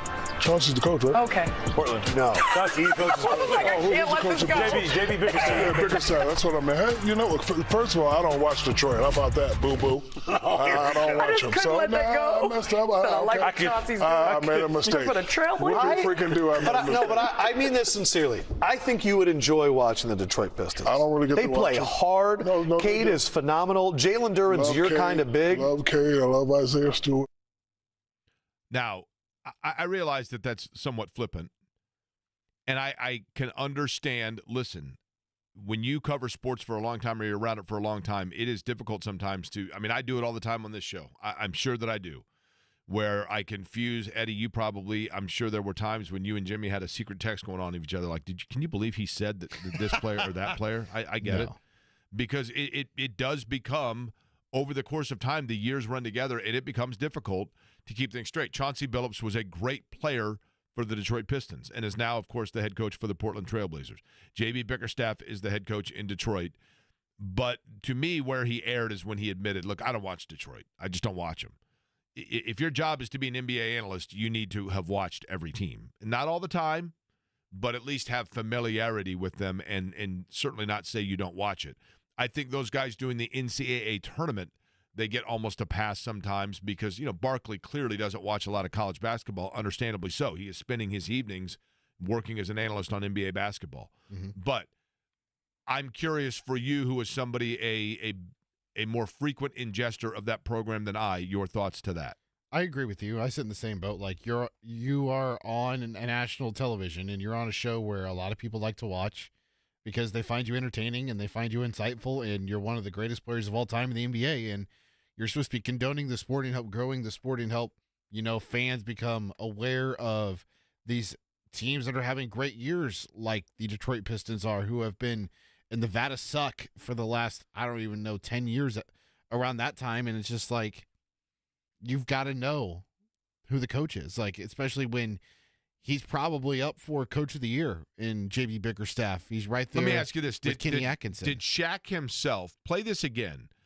When they say to him, when he gets called out for Chauncey Billups and you hear somebody say J.B. Bickerstaff, does Shaq then pine in and go, yeah, J.B. Bickerstaff, like along with it? In other words, was it a Freudian slip, or did he not know at all and it's others that are telling him? Play this again real quick. You said something very interesting about Cade Cunningham. Great player now at this stage. He plays at his own pace. Anybody that can consistently play at their own pace and put up numbers is a great player. I like the way he's playing. I like what Chauncey is doing. Those guys play hard. My favorite player on that team is Isaiah Stewart. Big body, hard guy. Like to knock people out, push people No, I can't around. let this go. Like who? Who's doing it? You said Chauncey? Chauncey's the coach, right? Okay. Portland. No. Chauncey, he coaches. I was like, I can't let this go. JB Bickerstaff. Yeah, Bickerstaff. That's what I mean. Hey, first of all, I don't watch Detroit. How about that, boo-boo? He didn't say it. I don't watch him. Couldn't let that go. I guess my question would be this: does that, and that's a fun moment, whatever. We're talking about it the next day. Cool.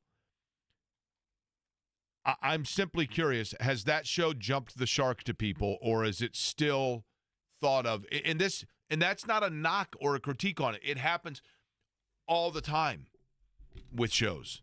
There are a lot of shows that go out there, and part of it too. I've always said this about SportsCenter, and I know that SportsCenter now doesn't, you don't have to wait until 11 o'clock to see the highlights on SportsCenter now. But just ESPN in general, when people say, man, ESPN used to be awesome when I was in college, but now, or Saturday Night Live is a prime example. SNL was so awesome back when I was, like 20 years ago, but man, it's so lame now.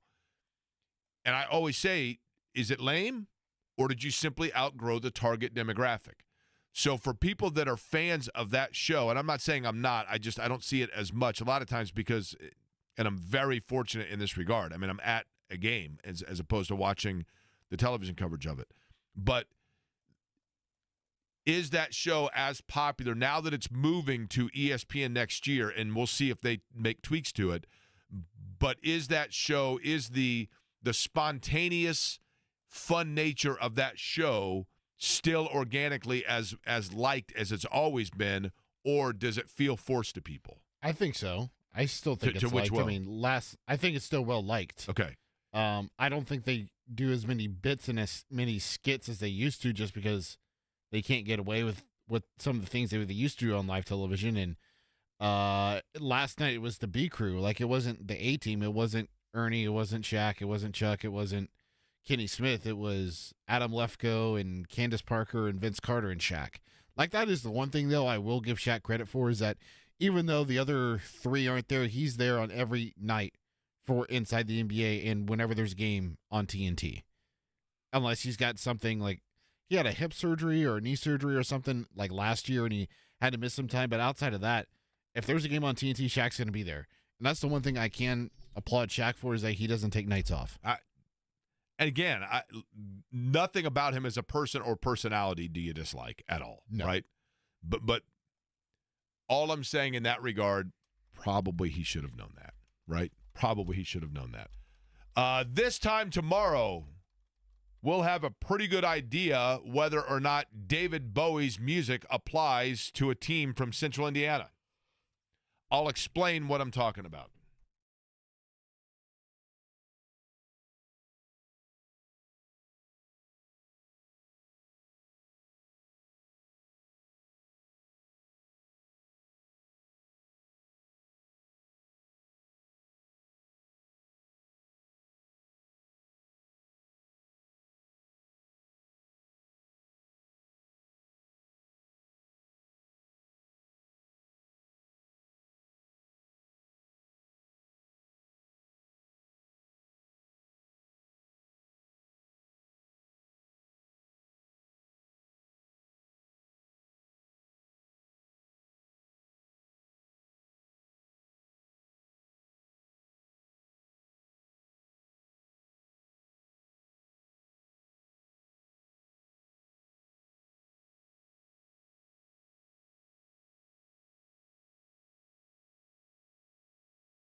No timeout being called. They're going to try to push it up for the score.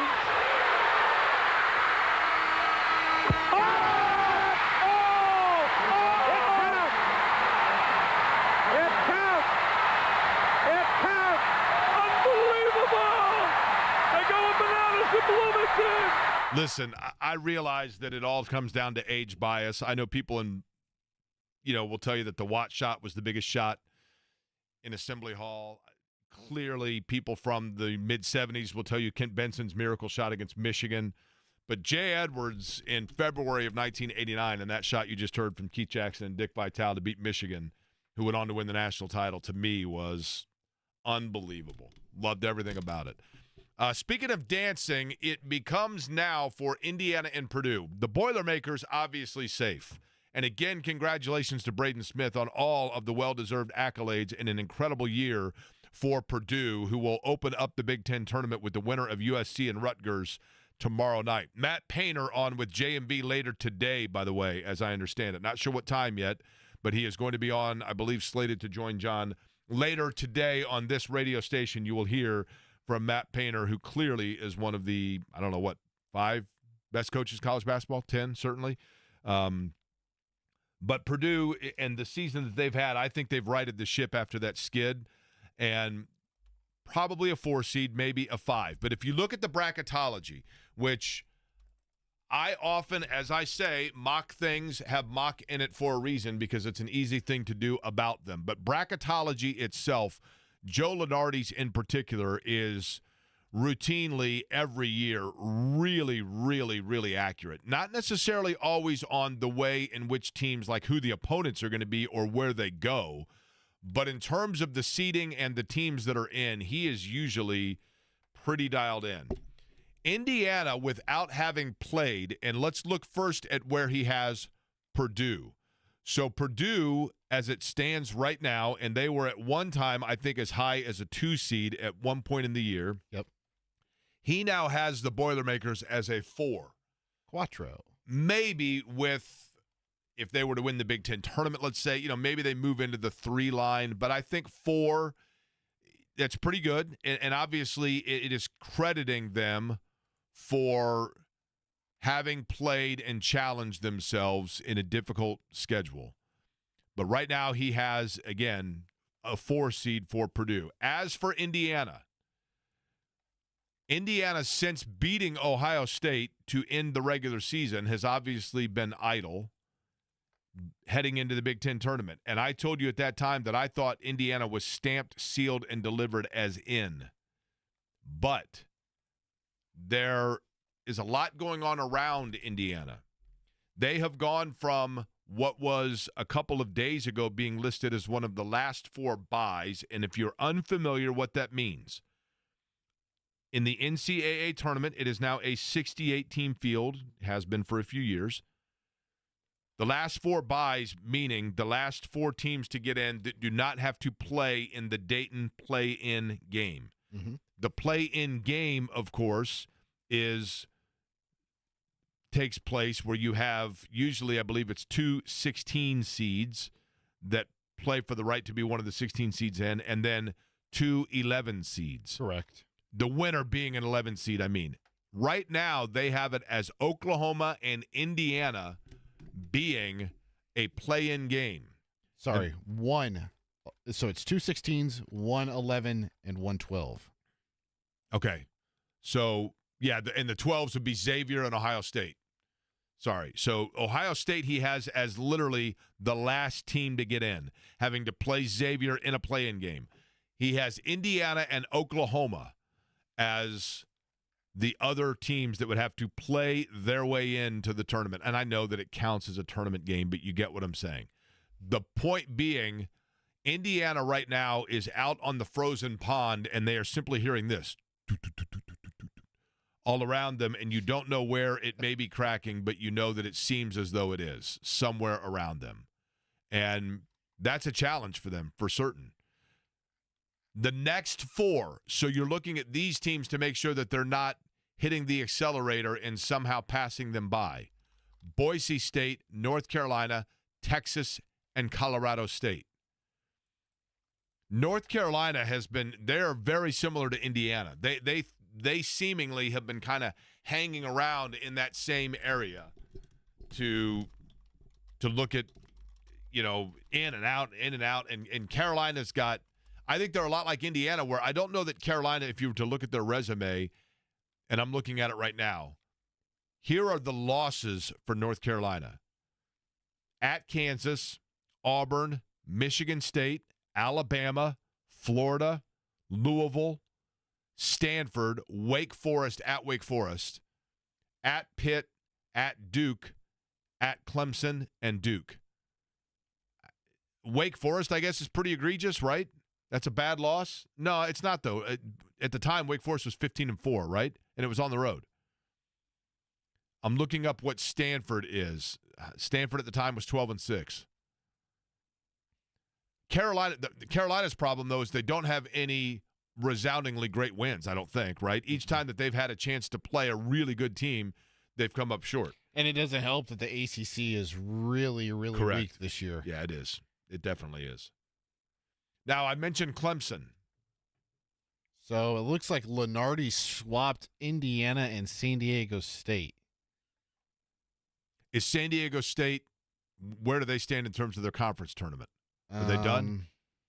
For example, Gonzaga beat St. Mary's last night. I mean, some of the smaller conferences their tournaments are done, but the Mountain West they haven't yet gone, right? They have not started, no. So you're rooting for San Diego State to get bounced early, basically, and right? They have to play Boise State in the first round. Well, then maybe you don't want San Diego State getting bounced early, right? It's going to be cannibalism, right? Because if one of them is going to make it, the other one will not, if I had to assume. Yeah, that's fair. So in other words, but would Boise State, if Boise State were to beat San Diego State, for example, would they vault past Indiana and replace San Diego State, or does San Diego State come out, Indiana slides up a spot, and Boise State replaces Indiana? My guess is Indiana would be the first last four in team, and Oklahoma would replace San Diego State as the last team in the last four buys category for Lenardi. The other thing, so this all, of course, is a moot point if Indiana beats Oregon tomorrow.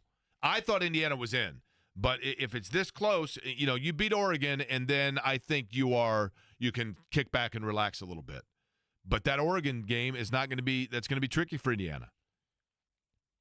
When I mentioned Clemson right there, Clemson is having, by Clemson standards, a remarkable year. Clemson. Dabo Sweeney. What's that? Clemson. That's how Dabo Sweeney says it. Clemson. Bring your own guts, baby. Dabo Sweeney. Clemson does, in more ways than just right here, perhaps correlate and relate to Indiana. And I think you know where I'm going with that, but it's a discussion we're going to have, and we're going to have it with Zach Osterman. We're going to do it on the other side.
By the way, just got a message from Zach Osterman.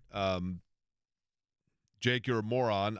He didn't say that to me, but he did say, actually it was 2:30. Oh, my apologies. So Zach Osterman, bottom of the hour, we will get into the conversation about not only Indiana, but just the NCAA tournament. Big Ten tournament as well. Big Ten tournament, I'm telling you. Awesome. As I'd mentioned, listener Mo from Northwest Ohio, I could say now my buddy Mo, but he drove over last night to go to the Pacer game with me and I said, hey, have you ever been in this arena? And he said, several times for the Big Ten tournament. And when the weather is like this outside and you have all the fans coming in from the different schools, the bars get packed downtown. So it is awesome. And it is certainly worth coming down and soaking in the atmosphere for the restaurants, the bars, the places downtown that frankly, we want to get more people into downtown Indianapolis, obviously, and that's one of the real benefits of having the Big Ten tournament here, unquestionably. And I'll get into in just a minute the coaching search for Indiana. One of the things that I think is of interest, I don't think, and I hope it does not impact Indiana's coaching search or the marketability of the job, but I just saw today that Larry Richardson, the former Indiana forward center that played at Indiana in the mid-'90s, has now joined John Flowers, Harris Miyazinovich, and Charlie Miller in adding his name to the lawsuit against Indiana University because of what they allege to be improprieties during their physicals as players with Dr. Brad Bomba.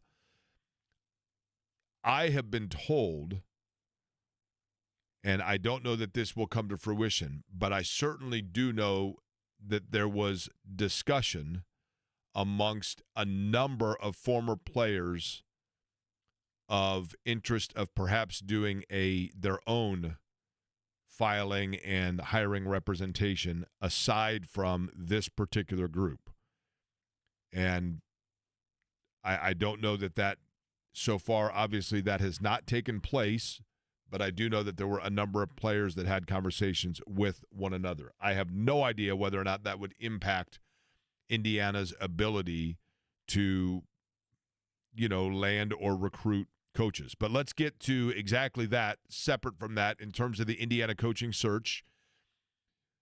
There is no coincidence that this is drawn out beyond the NCAA tournament because one would assume there are coaches whose teams are still alive, or I should say presumably is going to go beyond the NCAA tournament, that Indiana would be interested in a number of different coaches. And you certainly hear of some coaches that seem to kind of fall off of. It's like when you go to a Pacer game or a Colts game or whatever else, and they have up on the video board the dot race, and they have, the green, the red, the yellow, and the blue. And then they stage it where, the red's way ahead, and then and the crowd's going crazy, and then the blue suddenly takes the lead, and then here comes the yellow.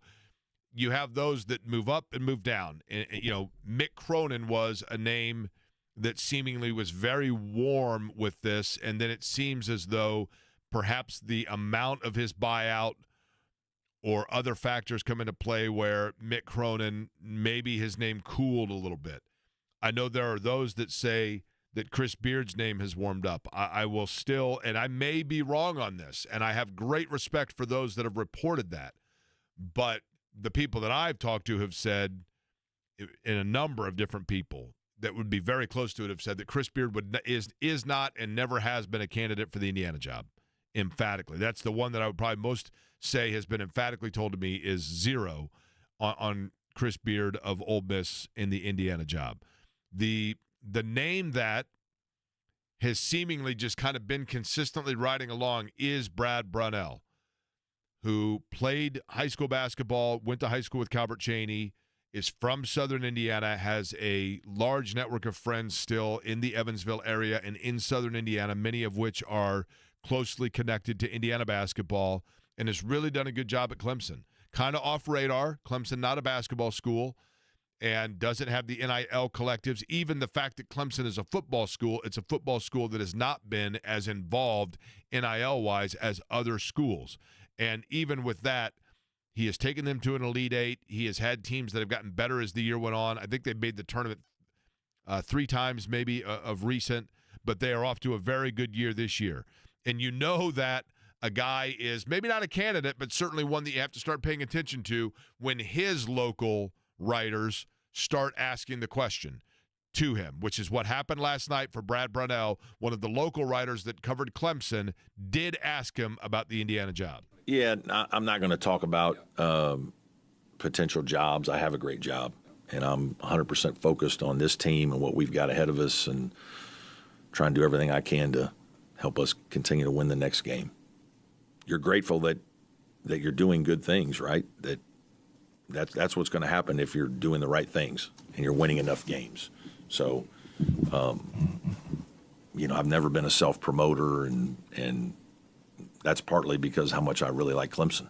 Obviously, I sent both daughters here, and I've been here 15 years. So I think this place is really a special place, and I'm proud of what we've built.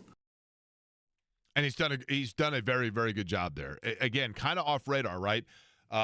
Went to the tournament in his first year in 2011, went to the NIT semifinal in 14, went to the NIT again in 17, then Sweet 16 in the tournament in 2018, back to the NIT, back to the NCAA tournament in 21, back to the NIT in 23, Elite Eight a year ago. But off to a very good start this season for Clemson. Now, not a good start, but a great finish last night. Good start to it as well, but a great finish last night at the Fieldhouse for the Pacers and the Milwaukee Bucks. Let's go back to what we talked about earlier. I thought one of the keys to the game last night, 3 people. Pascal Siakam was brilliant in stretches last night. Offensively, he is the one guy that can get his own shot, and he also was very active in rebounds last night. If there's one area that I would nitpick with Pascal Siakam, which I have before, it's the fact that when the ball goes to him, a lot of times the offense, the way they want to play, fast moving the ball around, it does seem to slow down when Siakam is trying to get his shot. And that takes away a little bit, I think, sometimes from the pace with which they want to play, especially when Halliburton's on the floor. But Halliburton, late in that game, most of the third quarter, seemingly, he sat with a wrap on him, and I thought, I wonder if he's bubble wrapped for the night. And I worried about that.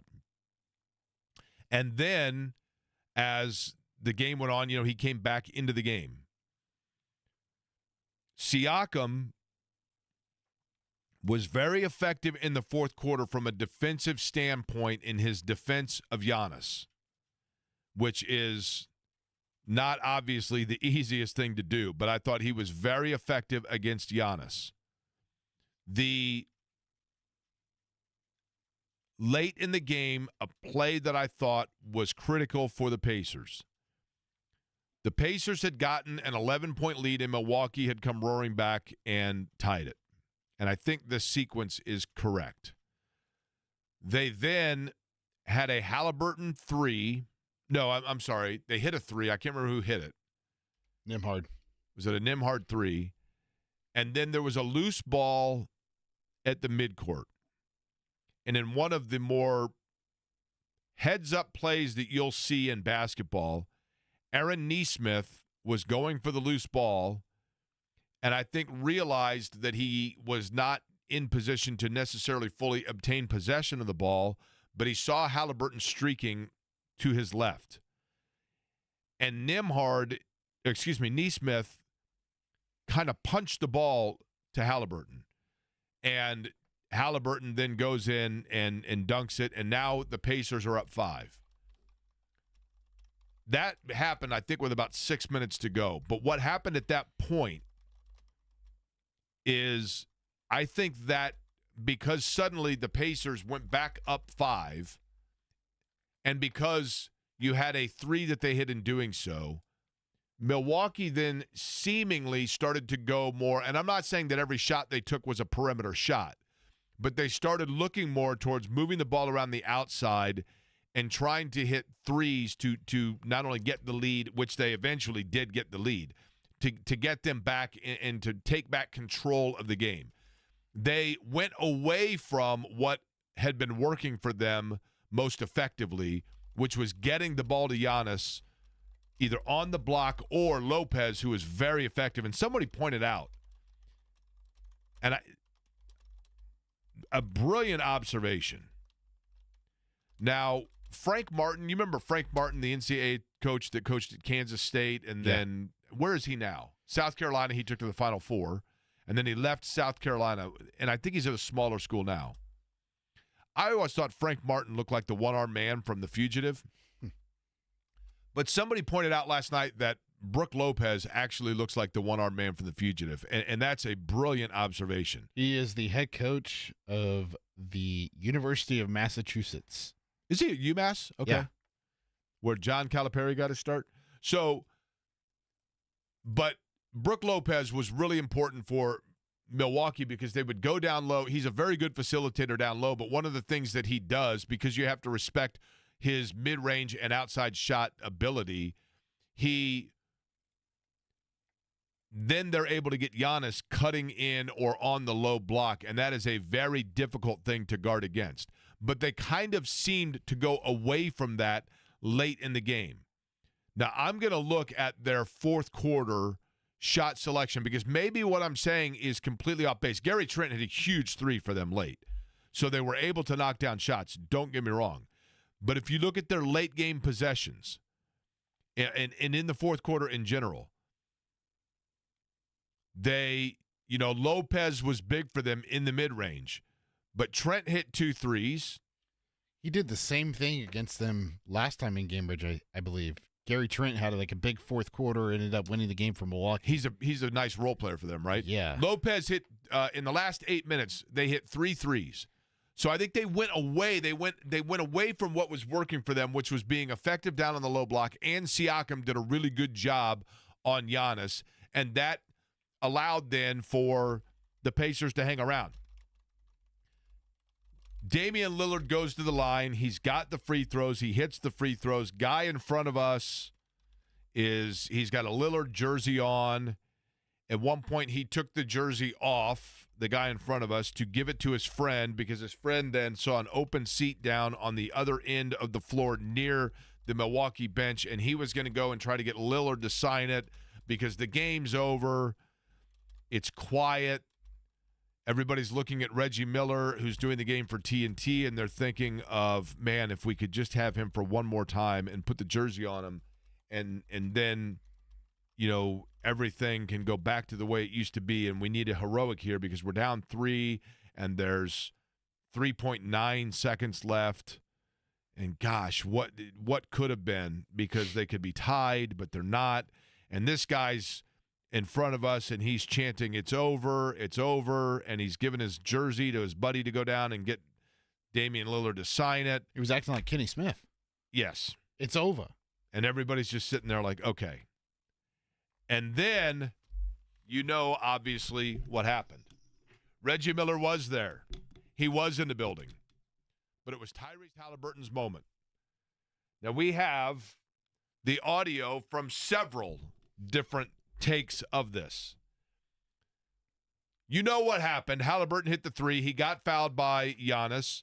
The Giannis foul was not a contact foul. It was a landing in your landing space foul. I was surprised with the phrasing that Scott Foster gave last night, that it wasn't upgraded to like a flagrant penalty 1, because he said he impeded on the landing zone of Tyrese Halliburton. That is the definition of what a flagrant foul is. Like, how many times do you see it now where guys are coming down, they land on the feet of somebody else, and it gets upgraded to a flagrant foul penalty 1? Yeah, he didn't. But he motioned it when he called the foul. He motioned to show that it was the landing space foul, right? Yeah. So they reviewed it and took forever and basically froze Halliburton for what seemed like forever. And then Halliburton hits the free throw. The Bucks come down and miss the shot. You know all of that. But let's listen to the way it was called. First, just simply locally speaking. This is Mark Boyle with Eddie Garrison working as the producer, Eddie Gill as the analyst, and Mark Boyle, the play-by-play on the Pacers radio network.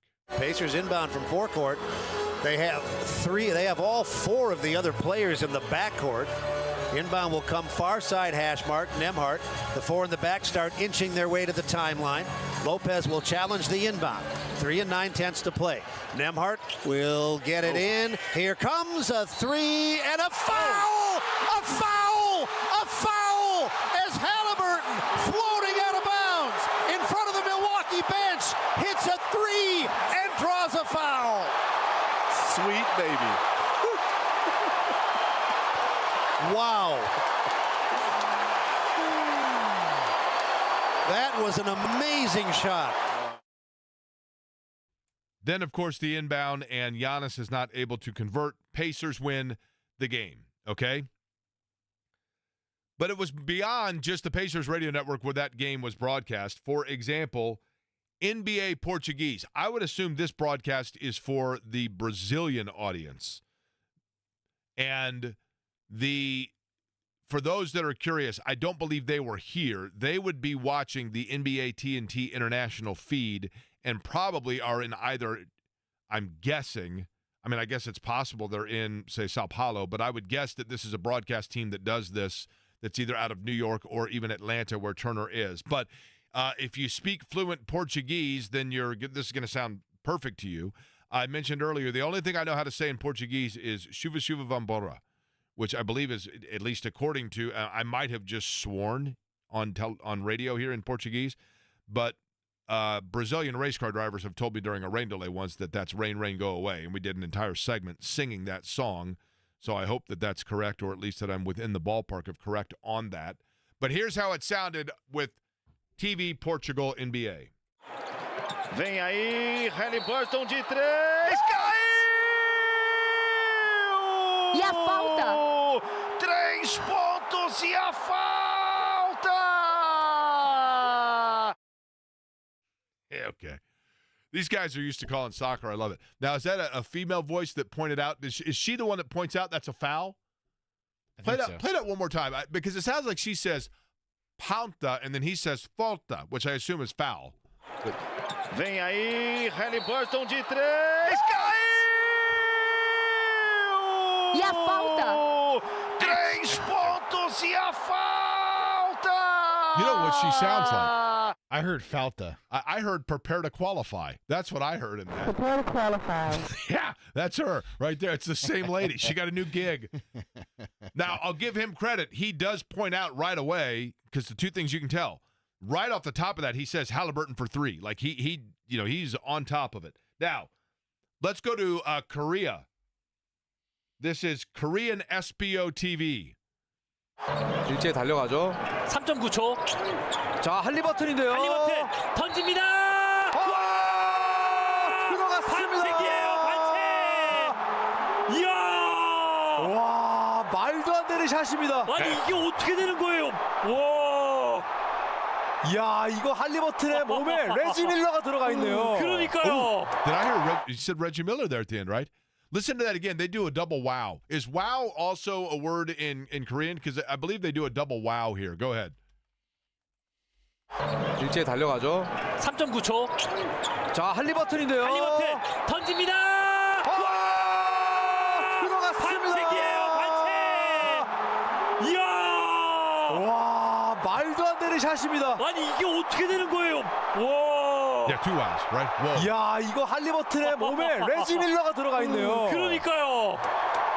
It's amazing that they would make that. I mean, I shouldn't say that. I'm sure the NBA is popular in Asia, but they also made the Reggie Miller connection with him there. I believe I heard 2 yos and a whoa. One of them gave it a yo. And then lastly, this is from Spanish TNT here. Here we go. 3 segundos 9 décimas. Cerrando espacios, López. Ahí viene el disparo. ¡Uy! ¡Mire lo que sucedió! En forma apretada, señoras y señores. De una forma incómoda aparece Halliburton para poner justamente el marcador. ¿De qué forma, señoras y señores? En tablas, en tablas. Now, what's en tablas mean? I got nothing. It sounds like double, right? Now, I told you, Eddie, I'm not going to do it again because I want to spare both you and the ears of the listeners. But I told you, I could be an incredible Spanish soccer announcer because I can do the goal thing. You know, they do it for like a minute long when they say goal. And earlier you were impressed, were you not? No. I could have gone with that for like another 45 seconds, but I spared you. You should have. That way I get to host the show and I can control whatever it goes over the air. Oh, really? Yeah. So are you saying that actually doing something like that is actually your goal?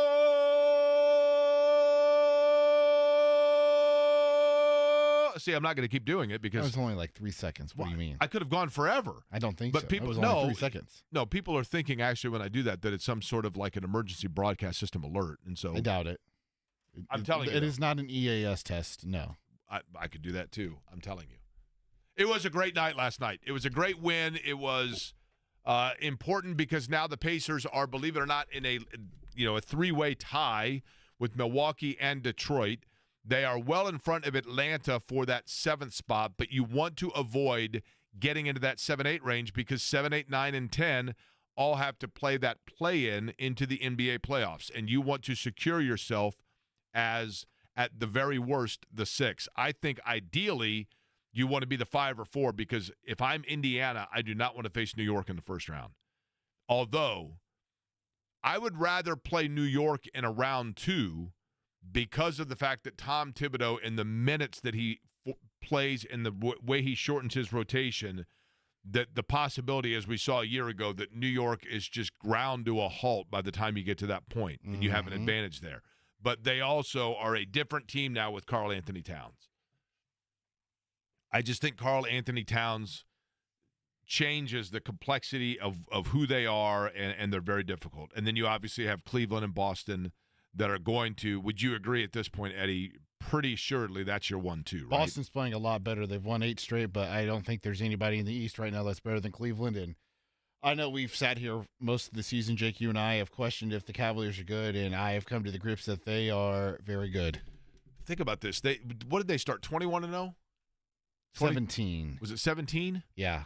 So they have a 17-game win streak and a 15-game win streak in the same season. Uh-huh. They're 55-10. I saw yesterday the list of teams to hit 55 wins before like their 11th loss. All of the previous became NBA champions. But it does still feel, oddly enough, like the Boston Celtics are the team that you would least want to face in the East, just because they are the champions and because they have two guys that Cleveland, interestingly enough, and they have, I mean, their roster is really impressive, but it doesn't feel like Cleveland has the definitive takeover guy the way that Boston, and I know they do. Don't get me wrong. I know they have great players. Darius Garland has really elevated. Donovan Mitchell is a guy that can take over games. Evan Mobley has taken another level. He's the big X factor there, right? And plus, they've gotten career years as three-point shooters, and then they from multiple guys on their roster: Sam Merrill, Max Strus, Dean Wade, and then I like Jarrett Allen a great deal. He's not a shooter, but I like Jarrett Allen. Very consistent, and then of course they added DeAndre Hunter at the deadline. The guy for the Cavs that you can't help but like, and he's a former Pacer. Karis LeVert's in Houston, or Atlanta. So how about George Niang? George Niang, yeah, he's now in Atlanta though. What's that? He's in Atlanta now. Oh, that's right. They moved him at the deadline, didn't they? But he's a guy that, matter of fact, he just hit a big shot for them the other night against the Pacers. See, I just had my Shaq moment. He just hangs around though because he can hit open shot. If you can hit open mid-range shots, you're going to last forever, right? But he started the year. He and LeVert both started the year in Cleveland. All right, did you get a hold of Zach? I think so. Zach Osterman, Indianapolis Star, IU writer, joins us next.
one of the more remarkable stories in Indiana high school basketball history in terms of products of Indiana high school basketball. One of the great teams of Indiana high school basketball lore is East Chicago, Washington, that had Pete Turkovich on it and won the state. There were several great players on that team, including Junior Bridgman, who Chris May, who worked for the Indiana Basketball Hall of Fame, had a fabulous post yesterday on social media about the fact that Junior Bridgman, who passed away, and it was announced just before the Pacers-Bucks game and was a part owner for the Milwaukee Bucks. He had played collegiately at Louisville, but when he was a player for the Bucks and a very, very good player for the Bucks, he worked part-time at Wendy's in Milwaukee. And apparently at one point somebody called Sports Talk Radio, this according to Chris May, Milwaukee called a talk radio station in Milwaukee and said, it is so sad that these players for the Bucks are making so little that they've got a guy that's working at a fast food restaurant in his spare time. But he was actually doing it because he said that he wanted to learn the restaurant business for his post-playing career. He would later go on, did Junior Bridgman, to own 260 Wendy's, 120 Chili's restaurants. He then became the owner of the Coca-Cola Company's Canadian bottling distribution plants and built an empire that allowed him into NBA ownership with the Milwaukee Bucks and passed unexpectedly yesterday. But by all account, from anyone I have talked to or read that had met him, a true, true gentleman that treated everybody like a teammate. And Junior Bridgman's passing yesterday was certainly mourned in the world of basketball, and one that the state of Indiana can proudly put as a feather in the cap of one of the true greats to represent Indiana high school athletics, Indiana high school basketball, and be an ambassador for what this state would want its natives to become.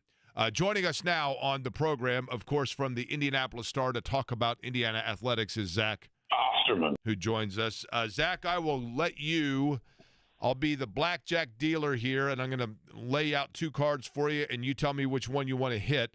And that would be first IU coaching search, second would be Indiana 2025 season. You would like to go with which one first? Oh, let's not make the people wait. Let's start with the search. Okay. School me on the latest that you hear. I think the thing that is probably fair to say, and obviously, I mean, you know, I tend to be pretty conservative about speculation. I do think it's fair to say if there are, like the way I've thought about this search kind of since its inception, is that there are three pretty distinct phases. The first one is kind of a forensic analysis behind the scenes on Indiana's part of what factors have been consistently present when we've been successful, when programs that we want to emulate have been successful in the modern game. How do we build that into, let's say, the profile of the coach we want to hire, the sort of qualifications we're looking for, the mentality, the comportment and personality. That's phase one. Phase two is to sort of cast the widest possible gaze with the help of the search firm and narrow that field down by saying, you know, who's got it, who doesn't, who should we be considering, who shouldn't we, is there somebody we missed, whatever. I think we are now here kind of jumping into phase three, which is in no small part just because of the calendar and the fact that seasons are about to start ending in the next 2 to 3 weeks. Who is or are Indiana's top target or targets, and what would it take to action that interest as quickly as possible? I'm writing something, and so these dates are fresh in my mind.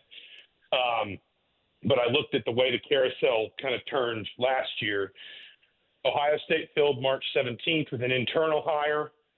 Dusty May's season ended March 22nd. He was announced as Michigan's head coach March 24th. Mark Byington was announced at Vanderbilt March 25th. Pat Kelsey was announced at Louisville March 28th. So in a period of 11 days, 4 jobs filled. And I think you can make an argument in different directions that all 4 of them were kind of keying off of one coaching move, which was Dusty May deciding what he was going to do, whether he was going to stay at FAU or move somewhere else, and where he was going to move and what everybody else was going to need to do around that. Indiana's going to hit that point in the calendar here pretty soon. And so I think the phase 3 is how does Indiana position itself so whenever it's time to go to that coach and have that specific conversation, Indiana can action that as quickly as humanly possible. I think that's where we're at. Okay, so let me give you – now, answer this one simply yes or no. In your opinion right now, is Indiana the marquee job that is the straw mixing the drink of the coaching free agency cycle? Yes. Okay. I'm going to give you a name, and I want you to tell me, and we'll do this kind of rapid fire. When I give you the name, I want you to tell me. You got to put them in one of 3 categories, okay? Has been checked off the list, still in play, or may not have ever even been in play, okay? Oh, all right. Brad Stevens. Somewhere between checked off the list and never been in play, if that makes sense. So you are crossing that off? Yes. Okay. Dusty May. Probably the same thing. Okay. Especially since he signed the extension at Michigan. But the extension doesn't seem to be an overwhelmingly high number, as I'm told, in terms of the buyout of putting him out of the realm of possibility, correct? I believe it would. I believe it pushes buyout to 7.5, which would be the highest buyout ever paid, I believe, for a basketball coach. I think 6 from Kentucky to BYU last year for Mark Pope was the highest buyout anybody had ever paid for a college basketball coach. So it's not an enormous number, but it's not a small number. And my perception of that situation is also just why sign the contract at all, other than to sort of make the statement of I'm here, I'm not going anywhere, I'm bought in. Mick Cronin. I would probably say I would lean toward checked off, and honestly, that's probably a buyout issue as much as anything. Okay. I think you and I may have talked about this, but it's an 8-figure buyout is my understanding, and UCLA, I don't see how they can get around holding him to all of that. They have enormous financial trouble. Okay. So unless the buyout information everyone has is wrong, I just don't see it. Ben McCollum. I think firmly still in the mix. Okay. Brad Brownell. Still in the mix. Will Wade. I'm not sure he's ever been in the mix. I could be wrong about that, but I've not heard his name, mentioned in a hard and fast way. Okay. I'm trying to think if there's anybody else, and I always forget this individual's name. I apologize. The West Virginia coach. Darian DeVries, I think probably more on the sort of checked off the list, maybe not completely off the list. I think Indiana's done some due diligence, but I don't know that Darian DeVries has ever been, a sort of a first ballot candidate, if you know what I'm saying. Give me an obvious or a pair of names that I have not mentioned that you're shocked I have not yet asked you. I would throw Greg McDermott in there, and I don't think he's really in the mix right now. That can change, and I'm not sure how much of that is McDermott. I think, at least if my impression of the situation is correct, I think that's more on Indiana's side than the coach's side. But that stuff can change quickly. And then I think the other one is, and I wrote something that probably I think seemed to send a couple people into a panic. I didn't mean for it to this week. Just looking at some mid-major candidates, Ben McCollum included, but looking at a sort of a wider gaze of potential mid-major candidates, pointing out that history actually tells us jobs like this don't tend to hire the quote-unquote home runs very often. They tend to hire a Pat Kelsey from Charleston, or, a Mark Pope from BYU, or if you want to go further back, a Mike Krzyzewski from Army, or Roy Williams as an assistant off of North Carolina's staff at Kansas. And then that coach basically becomes, their legacy in the job, so to speak. So I would throw a couple of mid-major names in there, somebody like Ryan Odom, who I think is certainly, I would be surprised if he doesn't leave VCU this cycle. I just don't know that it's going to be for Indiana. I think you could probably put somebody like Jared Calhoun from Utah State kind of in that what if Indiana about Josh had to Schertz? go a little bit further. Honestly, what about Josh Schertz at SLU? Yeah. It's funny. I have not heard his name as much as I thought I might because of obviously the impression he left from his time at Indiana State. And, again, like if you're asking me who who maybe has a more prominent resume, someone like Josh Schertz, who's got more time at the Division I level, or someone like Ben McCollum, who's had a little more success at the Division I level because he's done it, at a really, really high level. I guess Schertz did it at a really high level in the Valley last year, so maybe I'm doing down his coaching job at Indiana State last season. I have been surprised that I haven't heard more about Josh Schertz, but I'm confident in saying his name has not come up nearly as much as two other ones real quick, Zach. TJ Otzelberger. I think more in the sort of probably checked off the list phase, and that might be a little bit mutual. Okay, Shaka Smart. Not sure he was ever considered, and that was actually a name that I was kind of curious about at the outset of all this, but I've never really heard anybody mention it in a firm way. Some of those Big East jobs are about to be real funny, and that's kind of a philosophical and financial discussion for another day, unless you want to have it. But some of those Big East jobs are about to have a lot of rev share money and very little political power, and I'm not sure how coaches are going to sort of square that circle in terms of which is more appealing to them. Okay, lastly, Zach, Indiana, if they do not win tomorrow against Oregon, are they still in the big dance? I think as things stand, yes, but I think they would be one of the teams sweating all weekend. The potential for bid thieves, because that didn't really happen last weekend, but this weekend is when you get the conferences that can make a case as being multi-bid leagues, the A-10, the Mountain West, where somebody pops up that isn't on the bubble, wins the conference tournament, and that means that suddenly other bubble teams from that conference are eating up more spots. And then B, also, you don't want to be that bubble team that loses first on the weekend and worries about other teams maybe going on a run, winning 2 or 3 games. I know the committee doesn't tend to give, sort of overweight the conference tournament results too much, but you don't want to be that team that is maybe on the right side of the bubble but barely, loses quickly, and has to spend the rest of the weekend stressing about everybody else's results. So I think if they lose against Oregon tomorrow at 2:30 p.m. on Thursday, they're still in the field, but they're going to spend the weekend sweating, and they're probably going to spend the weekend at best preparing for another trip to Dayton. All right, Zach, appreciate it. We'll have all the coverage. I know at the Indianapolis Star, we'll be reading it both in the tournament and the coaching search as well. Appreciate the time as always. Yeah, absolutely. Thanks for having me. All right, Zach Osterman joining us, Indianapolis Star. We'll come back, put a tie on all of it, hand it off to John, who's got Matt Painter on today, by the way, coming up here on The Fan.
one the other night. That's one of those like late night flipping the channels. Like, okay, I'll watch the rest of this. I agree with you. It's a good one. JMV has entered the arena here. The arena. Big show lined up, John? Big show lined up today, yeah. Matt Painter, 5 o'clock. DeCourcy, 3:30. Eddie Gill, you were there last night. You were down there next to the bench where they're going crazy. It was pretty awesome. It was pretty awesome atmosphere. And I'll tell you what, on a side note, they look kind of weird because I don't think they're really their colors, but those Bucks uniforms are pretty cool. You think Tim Hardaway had a bad night? Tim Hardaway? Yeah, because he hates Halliburton. Well, Halliburton I thought midway through the third, Tim Hardaway was going to get his wish and not see him play for the rest of the game. I thought he maybe was going to be out, and then boom. Yeah. He there he goes, and when it mattered most, it was an electric atmosphere for sure. It was. No question It about really was like a playoff game. It was a grinder. I thought they did a hell of a job against Giannis. They did. Most of the time. I'll give a lot of credit. I thought Siakam on both ends, Jake, offensively and then defensively taking on most of that task. I know that Nesmith had a little bit of time versus Giannis too. Siakam was just an absolute dude last night on both ends. The one thing I would say, and I mentioned this earlier, is at times, and this is not a knock on him, it's just his style. But when he goes ISO, obviously at that point it slows down their offense, right, and gets away a little bit from what they want to do. But without Halliburton, his defense happens. On Giannis was really key last night. I think that happens. We've seen that especially in those 3 games without Halliburton. That's when the ball sticks a lot more because he's not out there, and he is just different than Nembhard because the ball will stick with Nembhard as well. And then you can't have the ball with this offense and the pace they're looking for to stick that much, and that's been kind of the issue I think we've had in the last 3 games.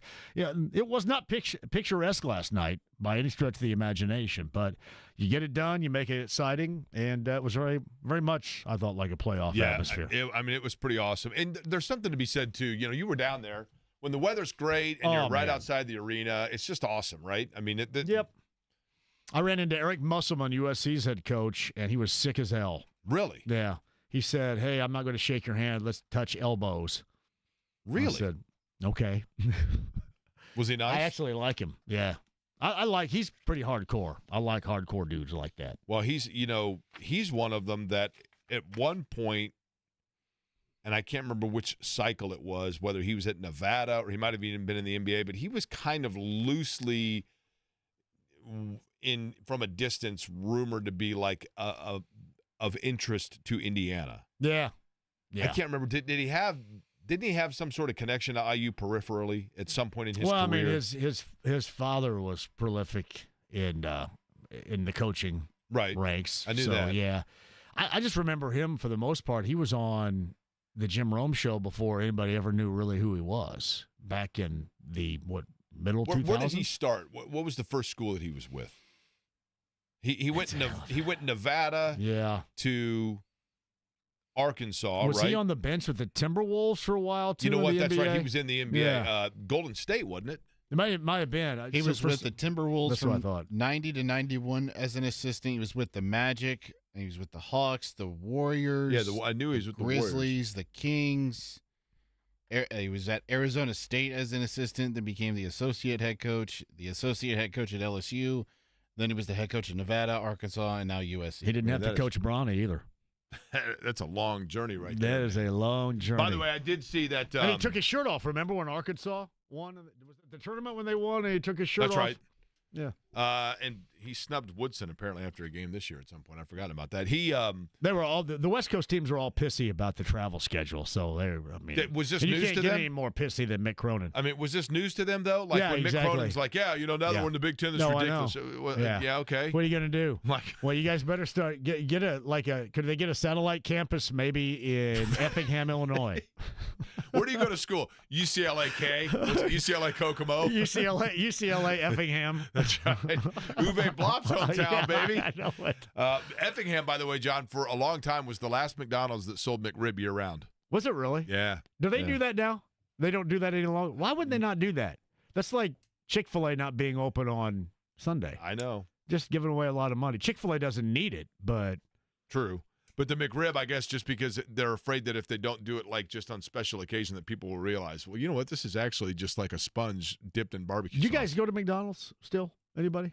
Is it kind of like they just say, please don't walk in this door. We want to stay as far away from your ass as possible. Yes.